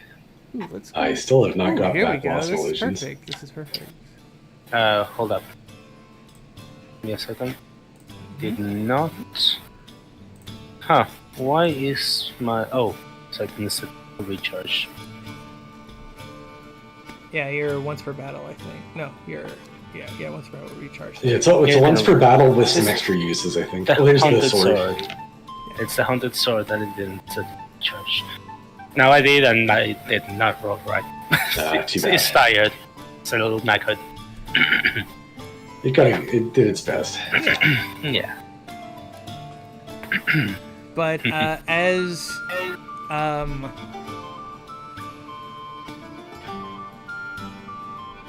you guys kind of like finish mopping up these creatures, many of the merchants kind of come out, and they seeing the carnage, they go, "Oh, thank you," and they they all kind of start to shake your hands. Mhm.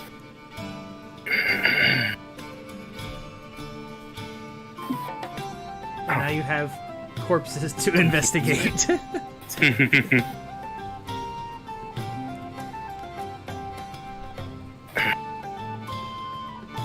Yeah, I'd probably check out the Pastorlings.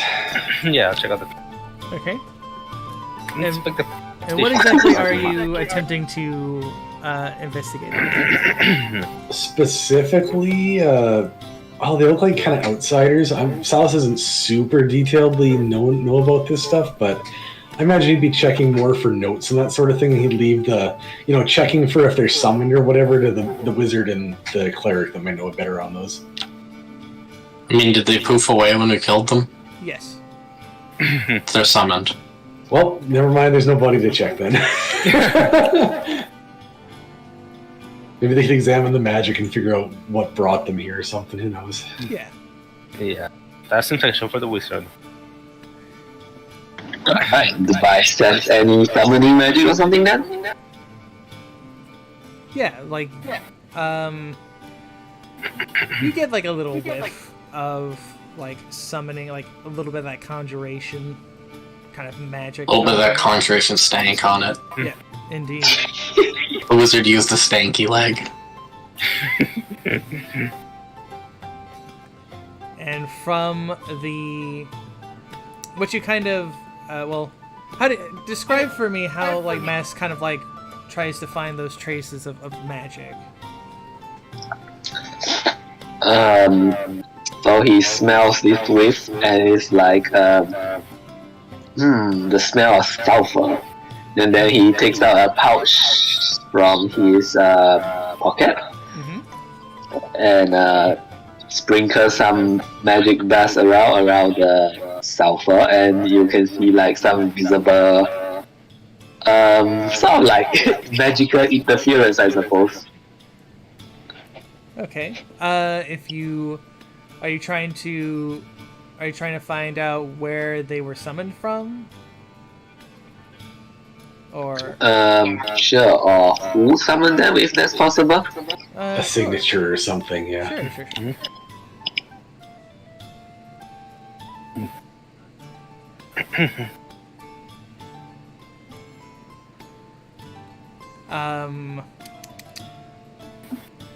As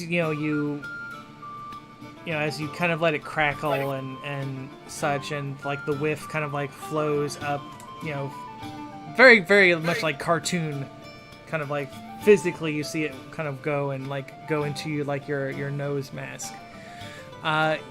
You get the distinct scent of sewer water.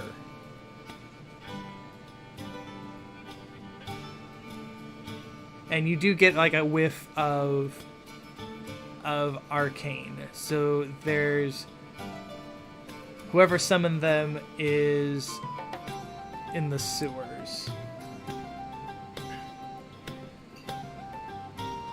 I think the sewers is our next lead.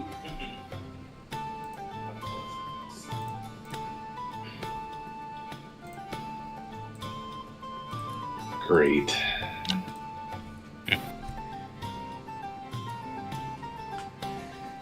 And I'll say that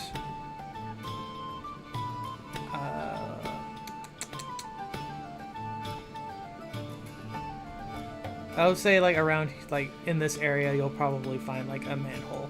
as you guys are kind of going that way, you hear sounds kind of coming from in here, and you hear like another kind of like thrashing of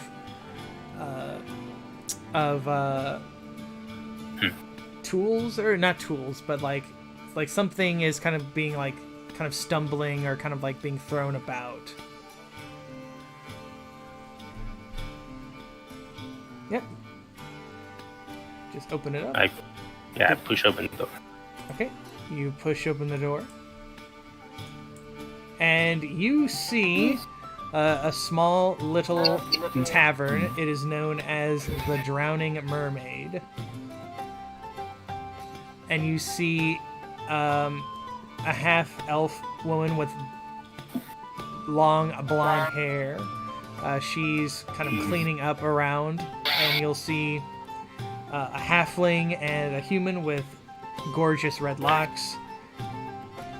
You'll see a goblin, and he looks to be trying to mop, and right next to you you'll see two wizard students, and one of them says, "Go on, Jigs, dance!" And you see him throw like a little like elemental magic that kind of causes these little fireworks to pop under his feet, and Jigs kind of like literally dances to kind of avoid getting hit by it.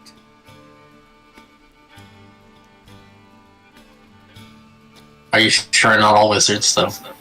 Mm-hmm. Are you certain? Are you certain not all wizards? Kalina, the half-elf woman, kind of like, she goes, "Hey, you guys knock it off." And the students go, "Relax, miss, relax. We're just having a little bit of fun. There's no harm, isn't that right, Jigs?" And Jigs just kind of looks to the half-elf woman and says, "Jigs, no problem. Jigs cleaning, just fun. fun. I stand in between the wizards and Jace and say, "Hey, let the goblin clean." They kind of look up at you, Raphael, and noticing your height, and are you giving them that very stern paladin face? Yeah. Seeing that, they go, "Fine," and you see them kind of like move from their tables. They go, "Fine, it was getting boring here anyway. The booze isn't even all that great." And you see Tilly go, "Hey, you have to pay for those." And they're like, "We're not paying nothing because your booze stank." And Amusing literally just bumps into you, Silas. Silas would turn and kind of give him this withering look and say, "You dirtied my suit." He'll kind of look at you and he'll go, "Oh, I'm sorry. My You're gonna have to lord." You're gonna have to pay for that. And he'll draw his daggers. And I'll start poking him back into the building. All wizards are bastards. He goes, whoa, take it easy. Guy, take it easy. It's just a suit." He like bumps into the chair here. Taking compensation out of people's hides before. Do I have to do it again? They're like, whoa, take it easy. And this one, he just kind of like tries to like get in front of you to kind of like cool it. It's like, "Come on, man, we're just having a bit of fun." What's your names? This one goes, "My name, I think I'll change it here real quick. Actually, no, I should change it on the actual token. Here we go. His name is Marconius."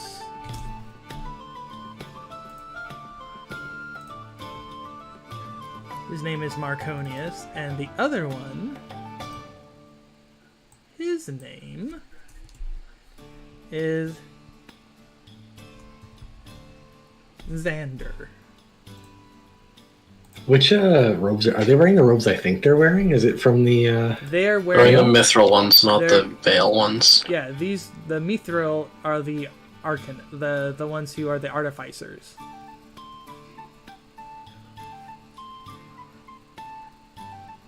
I find it curious that you two are drinking away in the tavern while there's a tax going on outside here. He'll quickly flash one of the notes he's picked up throughout here and says, "We're working with the guard here. Do you want to explain yourselves, or do we have to take you in for questioning?" They go, look, man, we just came here to get some drinks. It's sir. Sir, sorry. We just came here to get some drinks and to have a little bit of fun and relax. You know, the school's been on curfew, and it's just been nothing but study for months. It's like, we just wanted to get out and have a little bit of fun. And they both kind of look at each other as they basically told you that they slipped out of curfew. They go, Is the curfew just from their school, or is that kind of a more widely known thing? I think probably news would have traveled a little bit about, because I guess I never really established it that well, but the schools, they have a rivalry with one another. So before you guys got there was a lot of problems with them basically having wizard fights. Oh yeah. Around like the city. So again, that was like a big problem for them. So I think news probably would have traveled to people that, the wizard students aren't allowed to, leave the school. Sounds to me like you owe this lady an apology, especially if you don't want her complaining to the Mithril School about what you're doing here. Especially not paying. I don't imagine that would go over well with your instructors. You see sweat, like very much the anime, like sweat above their heads as you say that. Xander quickly goes into like his robe and he pulls out like a very little bag, and he like plumps it onto like the table right here. Does it look like enough for what they drank? I suspect I have an eye for this. No. They would need one more bag of gold. Oh, that's definitely not a substantial tip. I don't know if I would keep my mouth shut for such a little pittance. The half-elf woman kind of goes, yeah, especially because you were bothering poor Jiggs over there. And Jiggs is just kind of looking at you, Raphael, with like big old eyes of admiration for helping him out. Marconius kind of goes, just God damn it, and he flumps his small bag of gold there too. It's like, that should be more than enough. I'll look at Talina and just kind of raise a brow and see if she thinks so. She'll kind of look at them and she'll just give you a wink and a nod, saying, "Yeah, that's more than enough. You scared them. That's all she really wanted, was to get them to stop being jerks." I suggest you hurry back then, and let's call this one even for the moment. But if I catch you doing something like that again, you'll definitely be in a jail cell for the night. You understand me? They nod and go, yeah, and they quickly. I'll sidestep after that.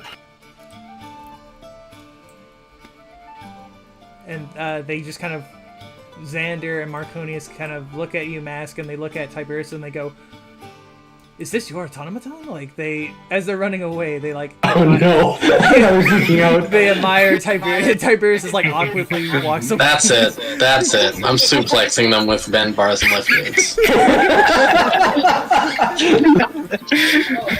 Mask, what do you say to them as they're like admiring your automaton? Stay in school, kids. Stay in school, losers.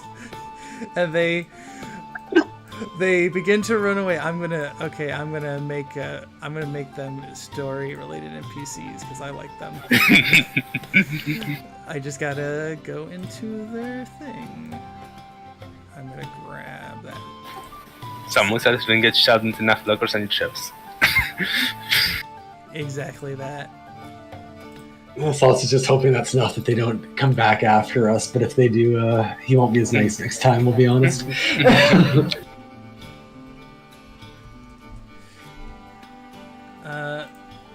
As goes, as they leave, Talina will, simply say, thanks for helping me out. Talina Bright Eyes. I own the Drowning Mermaid.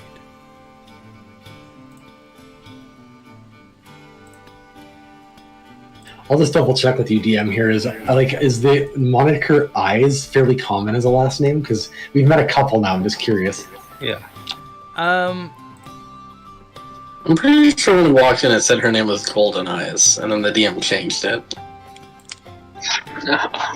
Interesting.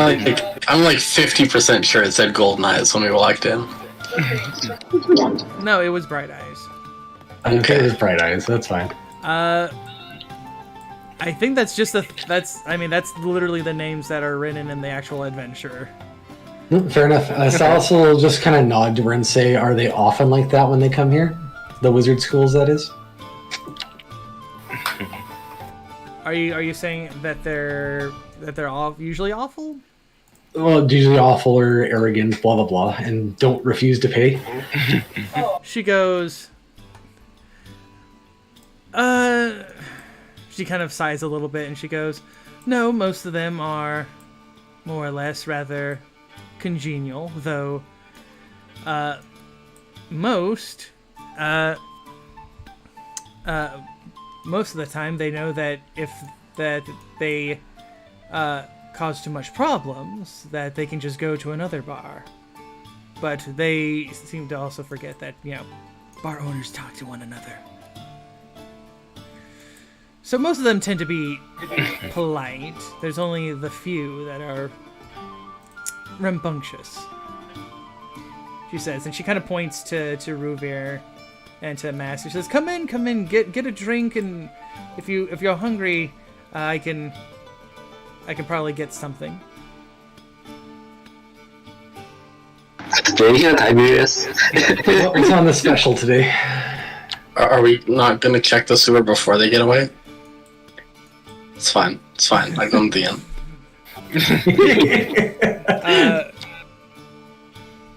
Ruvir, as you kind of come in, well, actually, all of you, if you want, give me a perception on Talina. Is it just Mirius again? No. Silas, as Ruvir kind of comes in, and you sure about that? Ruvir and Silas, you both notice that when, especially you Ruvir, when you come and sit, her eyes kind of look on you, like she kind of looks at you, and she's eyeing you, Ruvir, like she likes what you're working with. Oh God! I noticed she's checking out Ruvir. Is what you're saying? She's like, "Ooh, he has big eyes. He can see me like the big bad wolf." Yes. Do you know anything about the imps and that were been causing hassle for everybody around here? She goes, "Oh yeah, those things have been causing trouble for, I want to say, weeks now, almost. Though there wasn't that many originally. There was 1 or 3, I think, and you'll see the guy with the red hair will go, no, I think it was 3. I remember distinctly there was 3. Isn't that right, Malice?" And you see him kind of put his hand on her, and she just kind of like silently takes his hand off of her shoulder. Goes, "Yeah, exactly. See, she's right. She knows exactly what's going on. But now it seems that there's been more." And she goes, "Yes, Mikhail. There is obviously a lot more, and those foul things as well." The attacks, were they at certain times, or did it vary? She goes, "They varied. It's like sometimes they would be, like how it was now with the market. The others at night, but mostly around here in the docks." And she goes, "But that's not all. Also, some of the sailors have been rather strange too." How so? She goes, "Well, I guess I shouldn't say just the sailors, but a lot of other people, some of the dock workers, and even a few of my own patrons, excluding the ones here, of course. They've been much more antagonistic to one another, causing, she goes, in fact, one of the other bars, the Lusty Dolphin, they had a big bar brawl, I want to say, about 2 nights ago.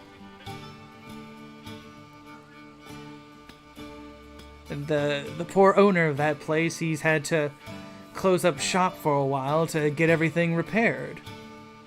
And of course, the guards are too busy to investigate anything. And she goes, the strangest thing after that, she goes, after the brawl, the fight happened and the place was destroyed, the people who destroyed it don't seem to recall why they did it. It was like they were in a trance or something. Enchantment magic. I was gonna say glance to Mask and Ruvier, I imagine, at this point. Yep. Ruvier Jigs is, he just kind of like scooches by you a little bit to like kind of clean up. I'm gonna help Jigs clean up. As you help, like Jigs goes, Jigs appreciates, sir, thank you. And you see him kind of like cleaning up the mugs and all that stuff. And Tilina she just kind of smiles as you are kind of helping him out, and she'll kind of return back to everyone else.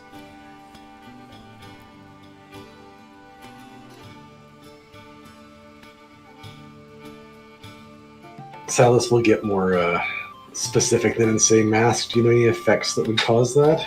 Could it be related to the summonings of the creatures? Yes, as I was saying, this could be the stench of enchantment magic. She'll go, of course, bloody wizards. It's like, I know, right? Yeah. Now I like her. I shall pretend I didn't hear that. She'll go. Hashtag not all wizards. She'll go. Excluding you, of course. I mean, why would you kill the things if you summoned them? She kind of like, kind of using a logic and like her reasoning behind it. She'll go. That's the thing with the schools, at the very least. They allowed students to be a little bit more rambunctious than they should have. Perhaps I should go complain to Tobias Longshadow, the headmaster, and give him a piece of my mind about his students. Can I confirm, DM, Tobias is like the overall headmaster of the entire school, not a specific branch of it? Yes. Sergeant Perels told you that the headmaster of the entire school is Tobias Longshadow. Considering the troubles in that, it might not be a bad idea, honestly. Yeah. She kind of nods a bit, and she kind of moves her hair a little bit out of her face, and she goes, right, exactly. It's like, I think if we get a small petition from the docks and us tavern owners, and we complain either to Tobias or to Sergeant Perels, or you know what, maybe even complain to the Ivory Throne itself. Someone's got to do something about it.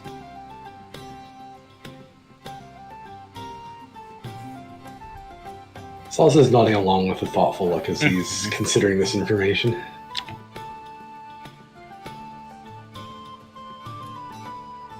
And with that little bit of information that she's kind of giving you, are you all going to investigate to find a sewer grate?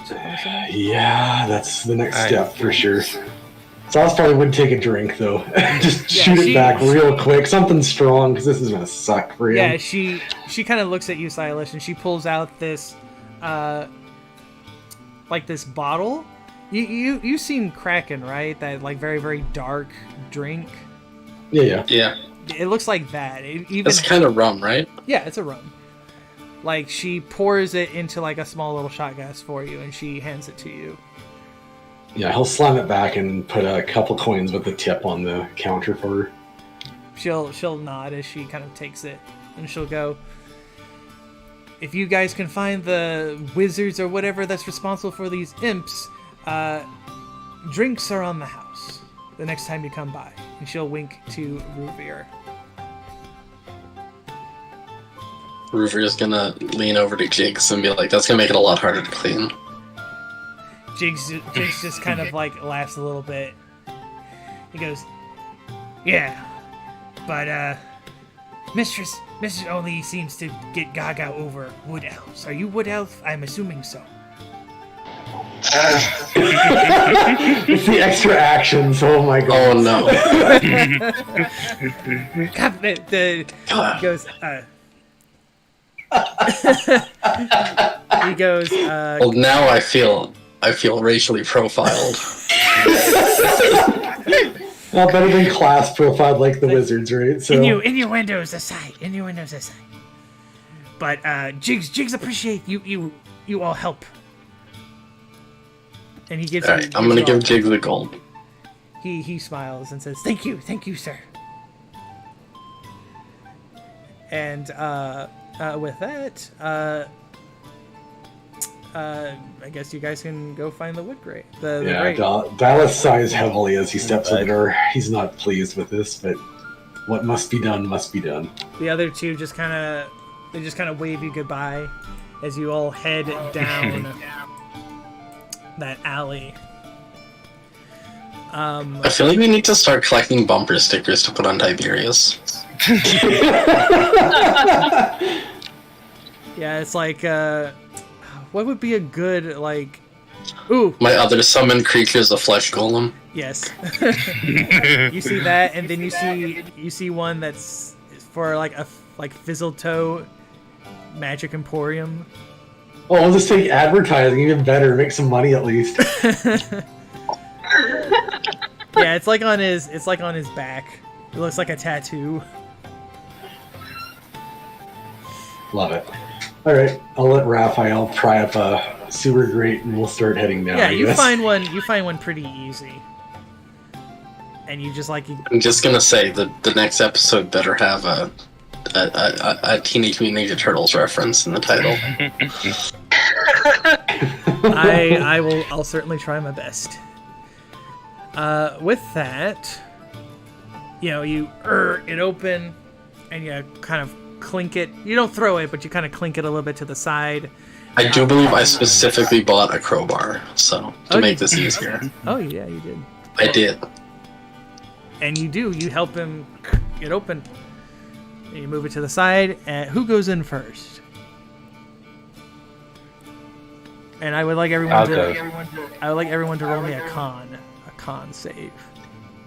Okay. Like con and Shadowrun, where we're lying. Like con No. as in Constitution. Oh no. All right. Flat or potential background apply. Yeah, backgrounds apply. That's fine. So bad. I'm gonna say no. probably help. I'm gonna go ahead and use my icon dice. That was a 6. Okay. Oh no, don't mind. With the Nightmare Lord to make the stinky fumes go to the Nightmare Lord. I'm gonna say spending a bunch of time around the undead probably make me immune to nasty smells. Oh, is that a complication? Oh no. That is a complication. Oh, it was 6. Oh yeah, we still roll. Yeah, we That's still right. roll, right? roll. Yeah. That's fine. Oh, I didn't roll mine earlier either, actually. Let me do that too. Let's see. What's a good complication for you? No complication on mine. Okay. Alright, I re-rolled it. It's still not good. Let's see. It's still big stinky down here. Yeah, it like Ruvir. It's like as soon as you kind of go in there, you grip your nose like heavy, like the stink is just massive. Raphael, you're like I It's just a little sewer smell. Yeah, it's like, have you smelled how undead smell? They smell way worse than that.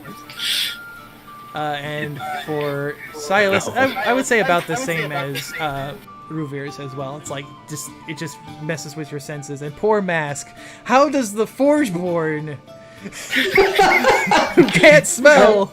He was literally sniffing earlier to smell the sewer water. That's also very true.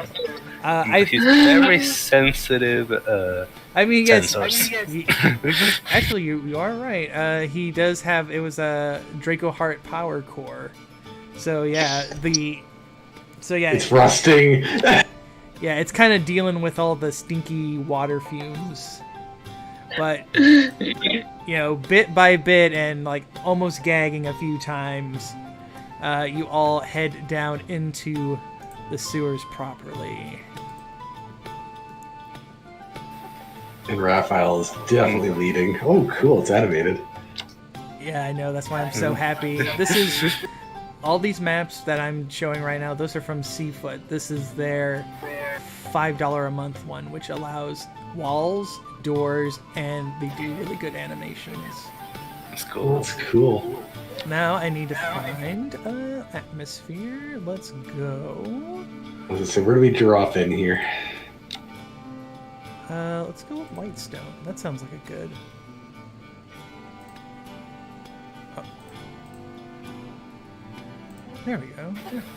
Yeah, it's like you guys have an idea what an army of zombies smells like, rotting under the sun. It's nothing. So yeah, we'll say that you guys came from like here. I feel like that's a kind of an appropriate way. So yes, you kind of look and you see the sewers. There are various boxes and crates of probably refuse that's just been kind of tossed down here. So that probably kind of adds to the stink.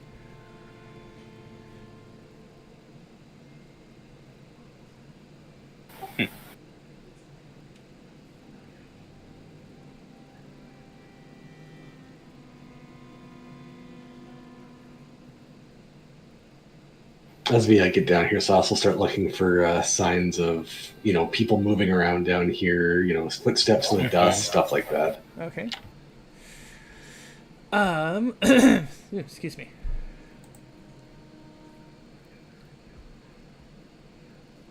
Let's say you don't quite notice anything out of the ordinary just yet. Everything, you kind of move some of the boxes around and you don't really see anything like concrete.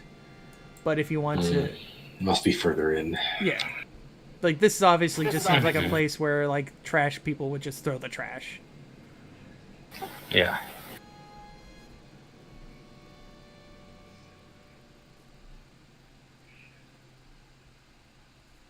Yeah, the sewer water kind of glistens with like a almost welcoming glow. Which you're not sure if that's a good thing. That means that it's good, or it's disconcerting. Raphael, as you kind of come around this corner here, you do hear like a little bit of like a sound of something kind of falling around here.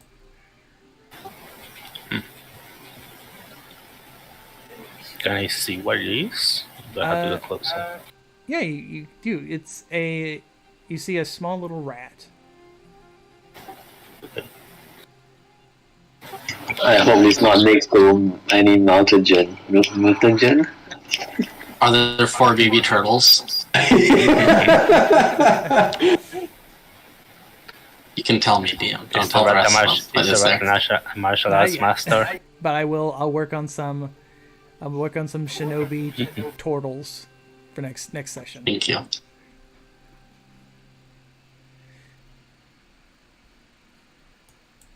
Did the rat run away, or what happened with it? Yeah, it kind of sat and looked at you guys, and then it like scurried back under like the hole.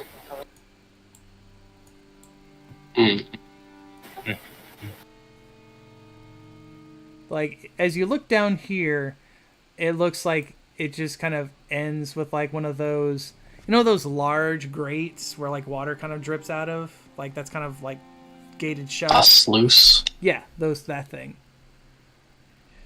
So it's probably not that way. It's probably in this area where you would have to go deeper in. Yeah. As Mask and Tiberius are walking dead last. That's when... What's the worst that could happen? A bunch of slimes come out of here again? Like the last campaign? The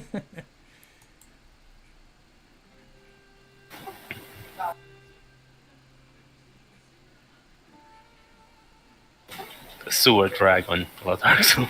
I mean, maybe. Like, maybe there's an Odiug down there.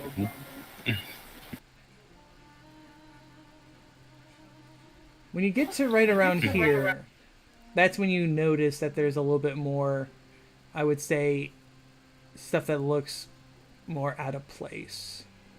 Right. Like what? Some of the boxes have been kind of trashed and kind of thrown about. Like if someone had like someone got really, really mad and just decided just to break everything. And there's like refuse and types of stuff on the ground.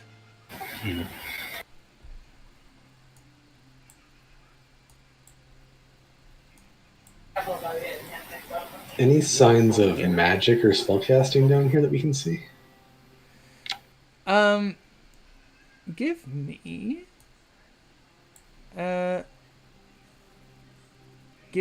a mental stat for investigating, and an appropriate background for doing so. So like a wisdom or intelligence. Alrighty, I use my brain. Okay, on this one, you can see that there looks to be like scorch marks. Like someone used magic to like destroy this box. Wizards. But again, like the way that everything was kind of destroyed was like very erratic. Like the person wasn't like calmly thinking as they were shooting it. They just shot it just to shoot it around. And for you, Raphael, you hear like as you kind of come around here, you notice that there is excuse me. There's like a little sliver of something here, and you kind of pull it out, and it looks like it's part of a wizard's robe, but it is not any of the colors of the schools. It's a red. Red robe. Mm-hmm. And as you're kind of investigating that, excuse me, as you're kind of investigating that, this thing jumps right out at you. Oh no, it's perverse. That means it's only like wood elves, right? Pretty much, yeah. It's a banish thing. Arrow, yes, I don't think it exists. Good reference. Watched it this weekend. I rewatched it this weekend. You see a few of these dire rats come out, but what's worse is that from like the little holes in the walls, you see these things begin to fall out. All the little rats too, with their squeaks.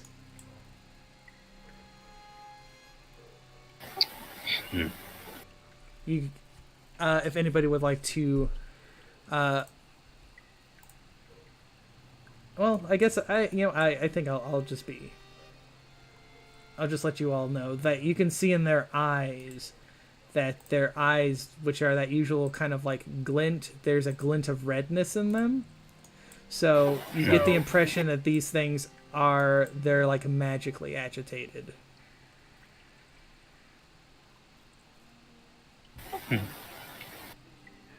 Yeah, that would figure.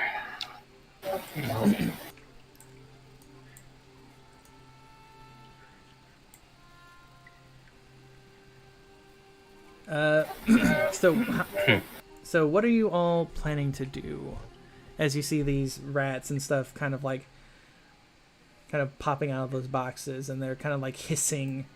They're kind of like hissing as rats do, and they're kind of like getting closer. Like the perverse one tries to take a swipe at you, Raphael, with its dirty claws. I punt it. Give me a strength. Give me a strength. I mean the specific punt attack you have coded on your sheet. Yeah. Your background for rat kicking, obviously.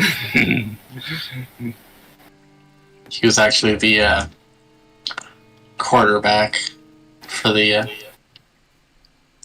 Eldolan Rat Punters. Team of 84. I like it. He was, in fact, yes. So yeah, you punt it, and you like punt it so hard it falls into the water here, and as it's squeaking, it's like drowning, trying to like get out. Mask, I'd like you to roll me a perception. Are these magical rats? Oh, You pretty much established that. yep. This is Now am I backgrounded? Okay. Oh, These are not magical rats. ooh, this is gonna make this fun. Okay, so Mask, as you look to see the rat kind of drowning, you kind of like focus on the one that's next, like in front of you, and then you just hear the rat just kind of get pulled into the waters as the camera kind of something like, eats it. Yep. As the camera kind of follows, and you see the few little bubbles that the rat had left, and then out of the water comes an ochre jelly. And and that is where this session will end. But as he comes on the water, it's very nonchalant about it. Like, hey, how's it going, guys? I mean, it's like I'm an ooze. I don't really need to present myself. I am what I am. I'm gonna try not to read in the accent you just used for that. What is a New Yorker accent? Listen, just because they're in a sewer full of rats does not mean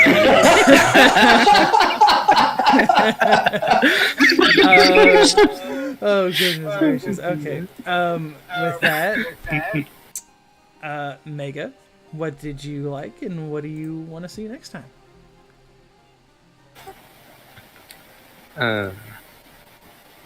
I liked the little scene at the bar. Mm-hmm.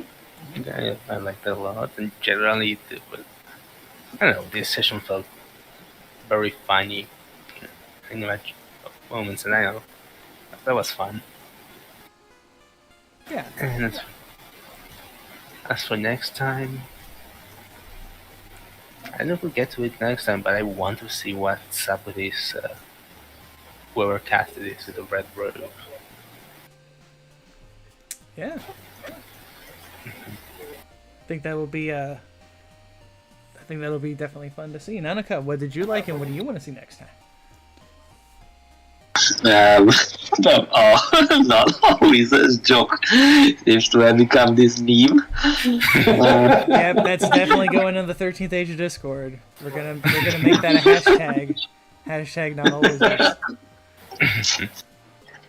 I guess I want to see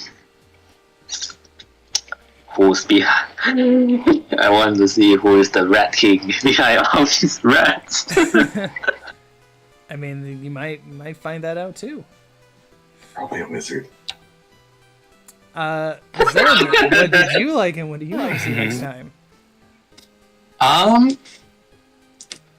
Can Can I get that New Yorker jelly accent again real quick? Yeah, what I mean, I'm just a jelly. I'm just doing what I do. Now I don't want to kill him, actually. Alright, that was my favorite part. Next time, I'm looking forward to maybe getting some recoveries back as a treat. Yeah, I think that would be good for the cleric. And Zure, what did you like, and what do you want to see next time? I don't know, I liked bullying the wizards. That was pretty fun. It felt very Silasy to me, so that was a good time. Next time, yeah, figuring out what's going on here, because it feels like some sort of magic's at work. We just need to figure out what's causing it and the why behind it's my biggest thing, because it's very iffy. Like it feels like it's all a distraction for something. I just don't know what it is yet. Indeed, maybe you'll find that out. As the party is in the sewers, killing rats. Very much the trope of the adventurers. But will this truly be the TPK by rats that everyone